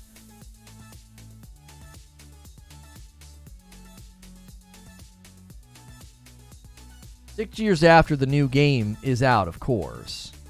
I feel like your summary doesn't line up with what I read. Where are all these other games going to come from? Right? Where are all these people coming from? If you're just tuning in, where'd you find me? Was I suddenly on your homepage? Did you get an alert? Did you get a ping? Why are we suddenly getting people in the stream? Where'd you all come from? This has never happened this late in a stream before. What is YouTube doing? I want to know. If you're in the chat right now and you just got here, please tell me where you came from. Am I getting suggested, rated? Did somebody post my link somewhere? Where are y'all coming from? This is not normative. Talk about the Mario movie. I have a reaction going up today, Anthony Grant, on my reaction channel. Make sure you subscribe to all my channels. Reforge Reacts will be getting my reaction to the Mario trailer. Bruce says home. I was on your homepage just now? I took today off so I could watch live today. Always been sub. Thank you, Orange Cat. Appreciate that. Came from Spotify. Really? Thanks, Rockin' Hard Dude. I really never got into the Witcher game series because I never played 1 or 2 on the old Xbox days, but the Witcher 3 game. Huh. From YouTube recommend? What is happening? YouTube is being very weird. We heard you were talking about America. I mean, I'll take it. Welcome on in. If you've never been here before, the name of the channel is Reforge Gaming. We do a talk show Monday through Friday. Usually this late in the talk show, we're not gaining lots of people. It's usually the opposite. So welcome on in. We've been discussing the CDPR update. There was a big CD Projekt Red update. They talked about The Witcher 4, which they're not going to be calling it The Witcher 4. They talked about the Cyberpunk sequel. They also talked about there's not just one new Witcher game coming out. There's multiple. There's multiple coming out. I would love to hear what you think about all of the updates. If you want to talk in my chat, hit subscribe. We are on the doorstep of a big sub milestone. I need 13 subscribers to hit 20,000 subscribers. So thank you so much for being here. If you've never been here before, I am safe for work. So if you're enjoying the conversation, you can throw me on in the background of your day throughout the week. If I'm ever not on your homepage and you're subscribed, check your sub feed because YouTube can get funky sometimes. Always remember that, okay? Now would be a good time to give some members, guys. Let's get some new members in here because tonight's going to be fun. It's October, and every Friday night, I do a members-only stream with my wife. We'll be playing a scary game tonight. CDPR Poland is only working on Witcher 4, Polaris, and Projekt Hadar. Cyberpunk Orion will be worked on by the Boston office, while Canis Majoris and Sirius are being devved by subsidiaries and externals. Right, that's my point. Are you worried they're creating all this Witcher property? It's like they're taking their golden goose and they're really spreading it thin, potentially. Is that a concern? Like, you're taking your best property and you're really trying to do a lot with it, right? You're stretching it. Is that going to be a potential problem for The Witcher? Because look at what happened with, Cyberpunk. We're pretty laid back about it, but I'm not actually just stop going off topic. Just take whatever topic you're trying to discuss, go to a DM. Right. Lono has something with his son today. I think it's why there's no second stream. That's correct, Distorted. Yeah. No second stream and no roundtable today. It's my son's birthday, and he started 2 or 3 years in a row. We did a big shared birthday party. He had some friends his age, and 2 of those friends are girls, and they're now doing a girls' birthday party today. So he's not invited. His birthday party's tomorrow with a friend. He's going to have an absolute blast. And I said, I will not abide this. I'm going to go hang out with my boy because my daughter's going to the girl party. So I'm going to take my boy and we're going to have some fun, him and me, for his birthday. So short day for me today. I was like, I am not abiding this. Yo, Rygen just gifted 10 members of the community. Crisper Chicken, Ronaldo, Gaines, Joshua, Zeladon, Just Wait, Trevolution, Igris Rain, Mr. Boot, New Sense, and Tej.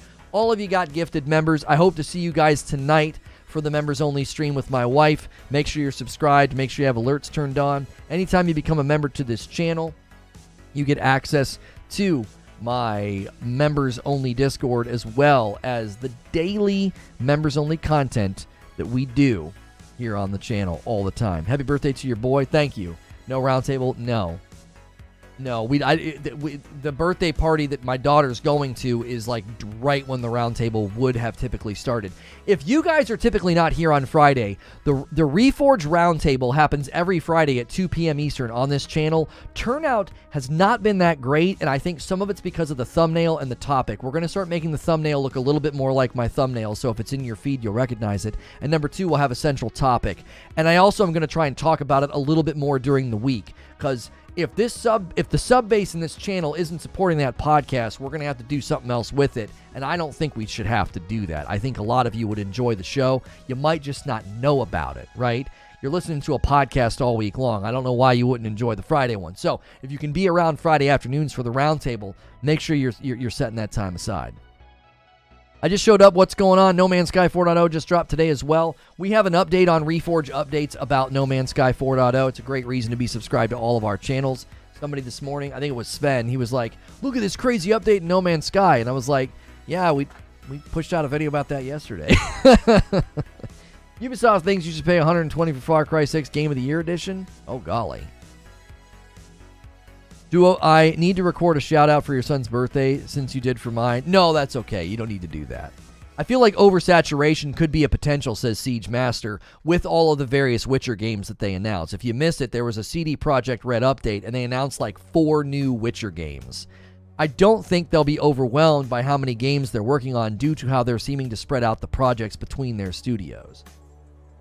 Well, and a lot of the times, the way I look at it is, they had scope creep with Cyberpunk, which, you know, we say what you will about Cyberpunk. That was one of the many problems, right, was the scope creep. The other thing to consider is, hey, you guys didn't really even know what game you seemingly wanted to build. We now need 11 subscribers to hit 20,000 subscribers. We are right on the doorstep. Crispy Bogod jumping back in, hitting a 14-month milestone. So my concern was, you're announcing a Cyberpunk sequel, you're announcing The Witcher 4, basically. You're announcing another Witcher game, and another new Witcher game. How many? Oh, and then also a brand new IP. So the CDPR update was like, this is our plan for the next decade. And it seems big, it seems ambitious, it seems broad. One of the debate points this morning was the undercurrent beneath all of this is they're leaving their in-house engine, the Red engine, and they're doing all of their future product in Unreal 5. So, if you guys have enjoyed this conversation, chime in with what you think about everything I just outlined. Good, bad, worrisome, concerned. Could we get 70 more likes on the video? We've had a bunch of new people strolling in, so make sure and smash the like button. Let's set our sights on 500 likes. My Cyberpunk video over on that Click Clock platform, it will not quit. 22,000 views, and I just constantly am getting comments over there, just constant. I have high hopes for CDPR. Cyberpunk is worth the effort in the long run. Get away from previous gen consoles. I have my own thoughts about Cyberpunk. So the fact that Cyberpunk 1.6 had even a piece of it that left behind old gen, most of it landed old gen, but that was the last update to land old gen. I'm seeing YouTubers already breaking the news that Cyberpunk 2077 1.7 is going to be humongous, which lines up with the prediction that I made. I said, at this stage of the game, if you're leaving behind old gen and you're going to make your only expansion, Cyberpunk Phantom Liberty, that's your only expansion and it's going to be next gen only, then something significant's going to happen to the game between now and then. And I said, listen, the numbers line up. 1.7 will be the next update. Then there's a 1.8 and a 1.9. Those will all be massive updates to the game.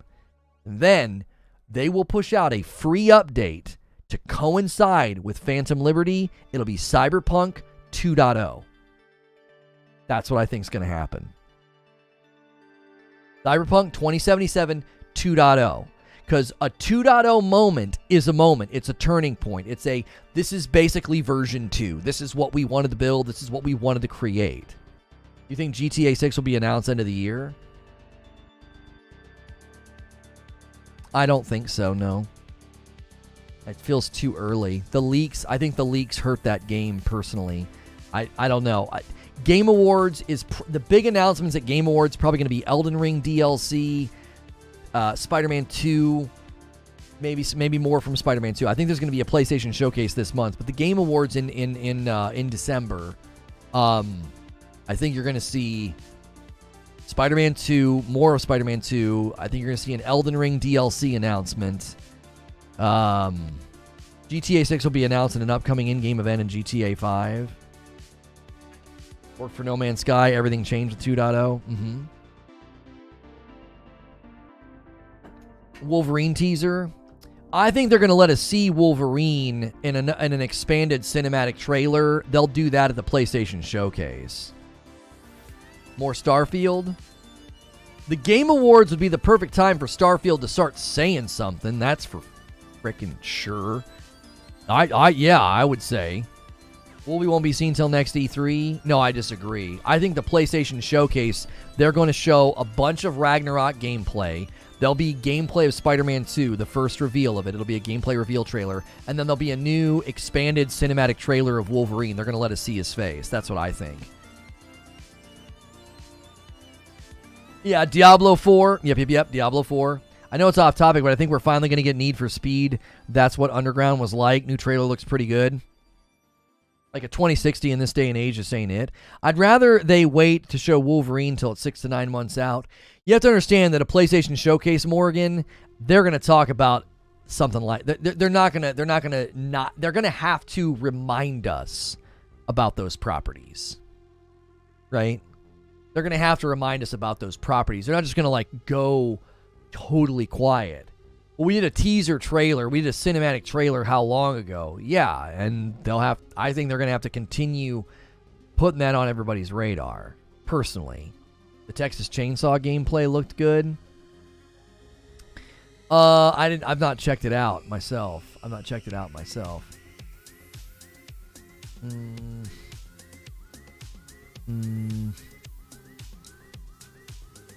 We're getting a bunch of recommends off Gotham Knights. Oh, man. That was my gut. Was kick that snot out of that game. My Gotham Knights short might be why. That might be why, because I pushed out the Gotham Knights short this morning. I wonder if that's the ticket. I wonder if we should have a backlog of shorts, and today I should have pushed out a Cyberpunk short. Maybe. Maybe that's something we should consider. Not have the short and the talk show in the morning so juxtaposed. I'm willing to hazard a guess that you don't want to, which is fine. I'd get why. But do you plan on covering the Brazil report of the Activision Blizzard acquisition case? I saw that distorted, and I need to research it because it looks like they're saying it's going forward. I didn't have any fears about the acquisition going forward. Depends on UK, right? Depends on what the UK decides and the US decides. So Brazil says, yeah, push it forward. YouTube's investing more into shorts. I think it's a great idea. Yesterday's short is closing in on 10,000, and the day before that, it hit 10,000. Our shorts are outperforming our daily live streams. It's freaking bonkers. Brazil has no say. Yeah, Brazil pushing forward anything is fine, but that doesn't hold sway over the UK or the US. Which is where you primarily are going to need to see approval. UK and the US are going to be where you need to see it. Because it's a United States company buying a United States company. So, PlayStation head saying all live service games going to go day and date and future single-player ones are coming to PC after a year. I did see that. That all sounds very familiar, doesn't it? God, Howard. Yeah, didn't the Herman Hulse interview, didn't it sound really familiar? It's like, where have I heard this before? I think it does set a precedent for how the other countries will respond, at least some influence. I mean, yeah, maybe a little bit distorted. I think what fundamentally matters in that acquisition is the United States and the UK. I think everybody else, fine, but yeah. The EU's the 8th. Have a fair idea by then? Yeah. Listen, it's going to go through. It is. They're just going to have to make very strong assurances about Call of Duty, and they'll be fine. They'll be totally fine. I don't think the EU or the US care what Brazil thinks. Yeah, they don't care what Brazil thinks, but I definitely think that it's going through. Yeah, no offense to our Brazilian friends, but Brazil had no sway over this. But Brazil pushing it through means that, yeah, they didn't see any reason to not, which means the UK and the US will likely come to similar conclusions. The UK just wants assurances about COD, which I believe they've been given a lot of assurances about COD. So, Brazil has a tiny modern gen gaming community due to their import. Yeah. Still, they didn't find any reason to stop it, which is a slight nudge forward for the deal. Hear what I'm saying? The deal's going to go through. I don't see it not happening. It's a big acquisition. They're doing their due diligence. Microsoft's made 18 different assurances about Call of Duty. You know. You notice all those guys that used to come in here and tell me COD's going exclusive, COD's going exclusive. They all got real freaking quiet when Microsoft said 18 different times that it's not going to. It's like they all got real quiet and stopped showing up, you know.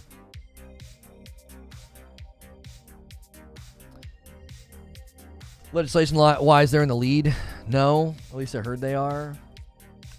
Hawaii, what does Hawaii have to do anything with this? It's part of the USA. I mean, at least Brazil and Hawaii are trying. I'm not sure what you're talking about.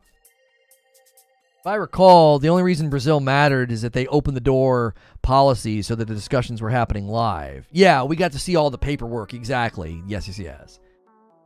I just found it interesting that they passed it with no restrictions and said that even if everything, including COD, became exclusive, that it doesn't present a problem. Yeah, well, they can be woefully wrong. The UK agrees. And see, for them saying if everything goes exclusive, it doesn't pose a problem, even Microsoft doesn't agree with that. So that conclusion, with respect, is stupid. The company trying to do the acquisition doesn't agree with that conclusion. They're literally on record saying, we're not going to be market restrictive. Here's the proof. We're not going to limit COD to one platform. So for Brazil to be like, even if it did, it wouldn't be a problem. Even Microsoft is saying like, no, that would be a problem. What the frick are you talking about? I wonder if WB Games will bring back Bruce Wayne and the Arkham series one day. Yeah, they'll reboot the Batman franchise in the gaming world one day. They'll do it. Yeah. Definitely. Can we get more? Oh, where are we? 70 likes. We need 70 likes. I don't know if we have 70 people to do it or not. Come on, folks. And we need 10 people. We need 10 people to hit subscribe. It'll remain third party. It'll be interesting if they say COD and its developers must be separated from the acquisition, so it'll remain third party. No. That's not going to happen. I don't think so. No. COD's a part of the deal. They're just going to really push Microsoft to make assurances that it stays. It doesn't go exclusive. That's all.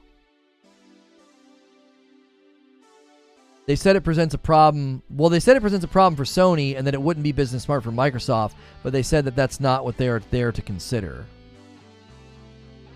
Okay. And anyone else getting blipped, says Demetrius. Batman franchise still exists. It's called Suicide Squad. Monopoly Grounds is kind of what Sony is crying about. No. Sony didn't say anything about a monopoly. Sony talked about market restricted behavior. It's not the same. Yeah, it's not the same as a monopoly. They were concerned about market restricted behavior and 48% of the buying community suddenly not being able to buy Call of Duty. I think your take on that whole situation with the acquisition has been spot on from the beginning. Many other streamers seem to be completely missing the point. Yeah, I mean, I reacted to Yang Ya's coverage. His coverage of it was awful, and usually his coverage is very good. I don't know. I very gently took his video to task. I was like, this has just not been properly researched at all. It was bad. His video on that was pretty bad. And a lot of other YouTubers, just YouTubers and media outlets, like, he was quoting people who like write for IGN and stuff, and they were like calling it hypocrisy. And I'm like, man, oh man, it was boggling to me how stupid the takes were on that situation. It was kind of mind-boggling. I don't know.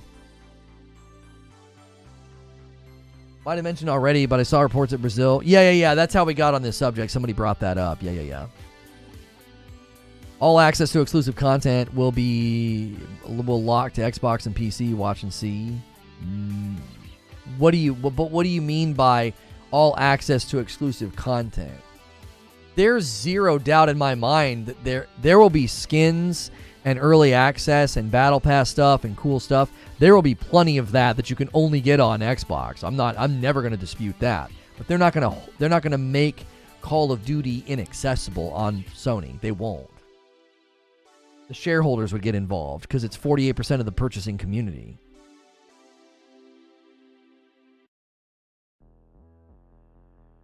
IGN's fallen so far for me. Couldn't tell you the last time I had read an article from them. I mean, my short this morning that went out was about the Gotham Knights puff pieces that are going out. All these Gotham Knights previews that are talking about the game, you can tell they're paid for. These are paid for previews. Write it down. Write it down. Gotham Knights is going to absolutely bomb. It's going to get shredded by the people that buy it. It's a bad game. It's a bad game. I don't have... You haven't played it yet. Okay. How long have we been playing and covering video games? You need to see more than we've already seen to conclude that game is hot steaming garbage? A $70 pile of hot steaming garbage? $70. We'll see how people feel. We'll see how the gaming community feels after they buy a $70 mobile game.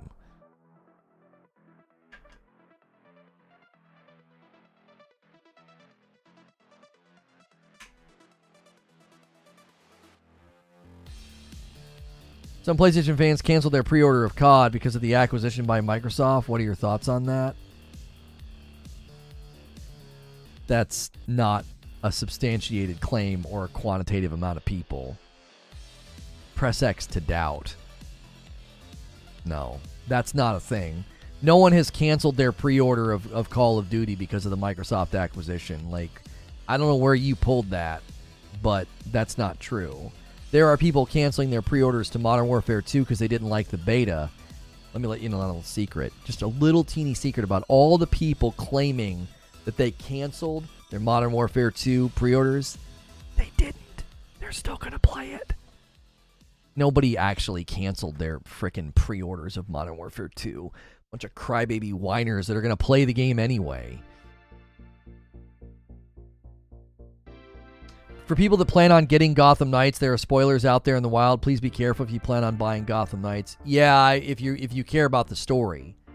It does seem like the story is actually going to be one of the parts about it that people enjoy. So because MW2 still had PS exclusive influence going on.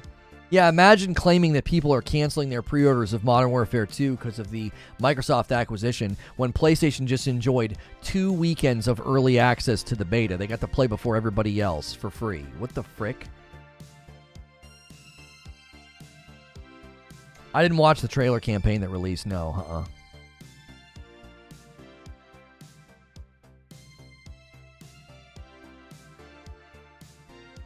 I'm going to remove that, Morgan, because fake spoilers just promote real ones. Please don't do that. I've been doing this so long, and that always just creates a problem. Don't do that. How can one be objective towards interactive media when they haven't actually interacted with it? I'm not sure what you mean.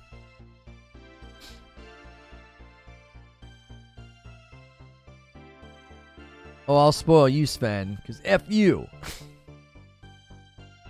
Gamers always claim they're going to boycott some title or another, then it never happens.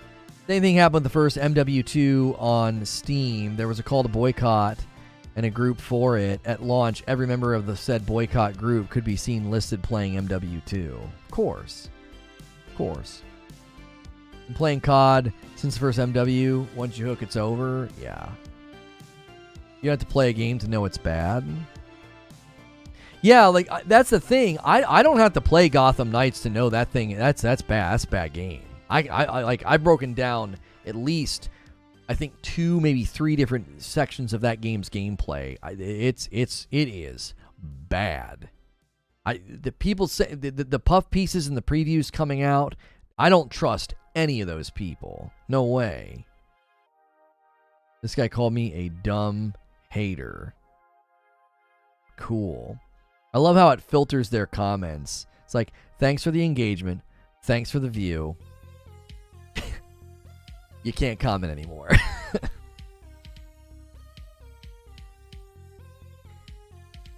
If it's made for mobile but not a mobile game, I am extremely confident in this prediction, Fonzo. Gotham Knights will come to mobile at some point. I prefer smart hater. Gotham Knights will come to mobile at some point. It's a mobile game. I can see it. I don't know how you can't see it. Not you. I'm not saying you, Fonzo.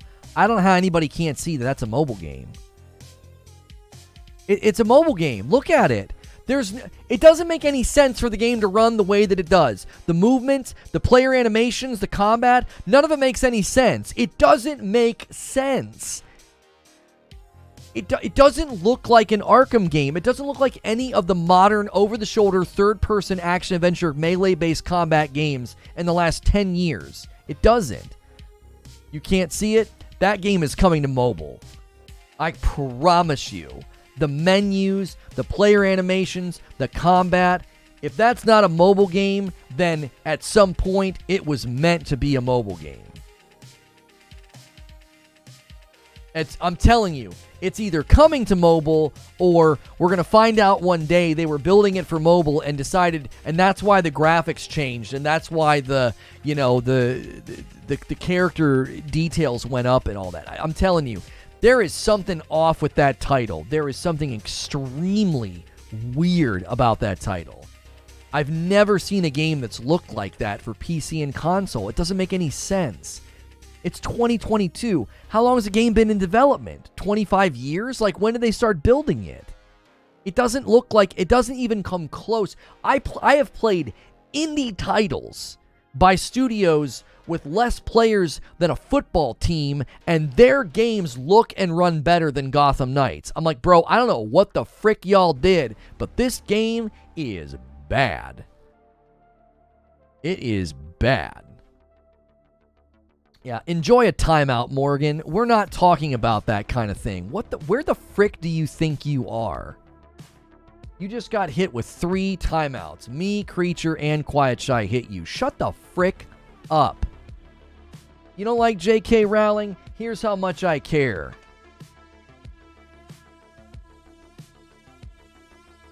I don't. Even SkillUp said that the menu looked like it was straight out of a mobile game. That's because it is. Who's playing a game on their TV and their monitor and needs everything to be that big? Who? It's like, I'll just take my glasses off. I don't need them now. My gosh. It's not accessibility. It's not for people that have visibility issues. That's not it at all. They didn't come out and say, oh, we did all these things for accessibility. That would be in an options menu. That would be in an accessibility menu. It wouldn't. It's like, it's a mobile game. Why is everything so enormous? I got a 32-inch monitor. My life's changed forever. Can't wait to play all my mobile games on it.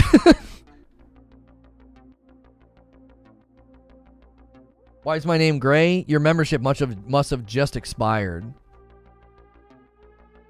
Yo, Stephen Marcin hitting a 14-month milestone. Thanks for the free membership. Yep, somebody took care of you. Somebody took care of you. Guys, now's a great time to jump in as a member or give some members because tonight's going to be a great one. My wife and I are going to be playing a spooky game. Could we get 50 more likes? Could we get 50 more likes? The clip I posted last night The music was bad, but like Batgirl looks so wonky, flipping and rolling around. It also seems like she wasn't even making contact. Bro, all you have to look at is how they don't lock on. They don't lock on to the player. They do this freaking weird thing where they like walk away and then turn back around. What are you doing? Yo, Dark Age Gaming with a white badge, mind you. That's a brand new member gifting 10 members to the community.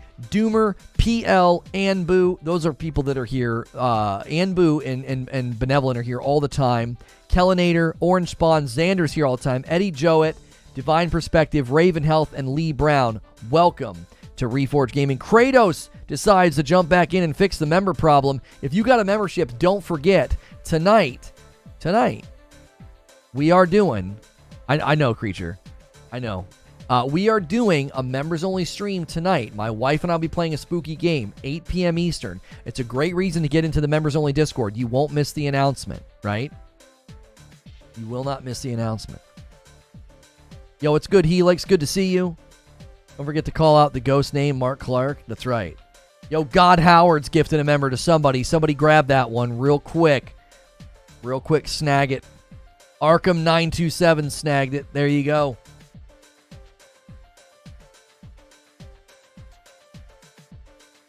Step in, put the D down on the table. That's right. That's right. You guys have... You now have 1 minute to do any more gifted memberships or any more memberships that you want to do. You have 1 minute. 1 minute. We are not doing a Reforge roundtable today. We are not. But I have something special in store for you. I have something that you guys, I think, are going to enjoy. Not only tonight in 8 hours, so wherever you are in the world, look at your clock. In 8 hours, we'll be back live. Members only. So if you've got $5, become a member. That's all it costs. And you get a whole month. And every day we do a members-only talk show, right? We will not be doing a roundtable or a members-only talk show today. We won't. Look at what the min PC specs are for 30 FPS 1080 on Requiem. Minimum 64-bit processor. Intel Core 4 i5 FX 8300 4 gig RAM recommended. Oh my gosh. Series X. I'm in danger. Yeah, I'll say. Is that what you're insinuating, Eugene? Yep, I knew it. I knew that's what you were insinuating. All right, I have something fun for you guys. Hang tight, right? Hang tight. I'm going to redirect you to a hilarious game, The Last Hero of Nostalgaia. It's about to premiere on the Reforged First Look channel. I'll be back live here in 8 hours with my wife playing a spooky game, so if you're a member, make sure you're here. If redirects traditionally don't work for you, click the link in chat. I'm going to be ending this stream. I'm going to go hang out with my boy for his birthday. Enjoy this gameplay. The Last Hero of Nostalgaia. Yes, it's pronounced that way, not nostalgia. It's hilarious. It's awesome. If you're a fan of melee-based games and Souls games, I'm sending you over there now. I hope you enjoy it. I'll see you guys back here for a spooky game tonight. Have a great rest of your Friday and enjoy the redirect and enjoy supporting Reforged First Look. We have multiple Reforged channels. Reforged Reacts will be getting a reaction to the Mario trailer today, the Mario movie trailer, so make sure you're subscribed there as well. I'll see you guys tonight. Have a great weekend if I don't see you tonight.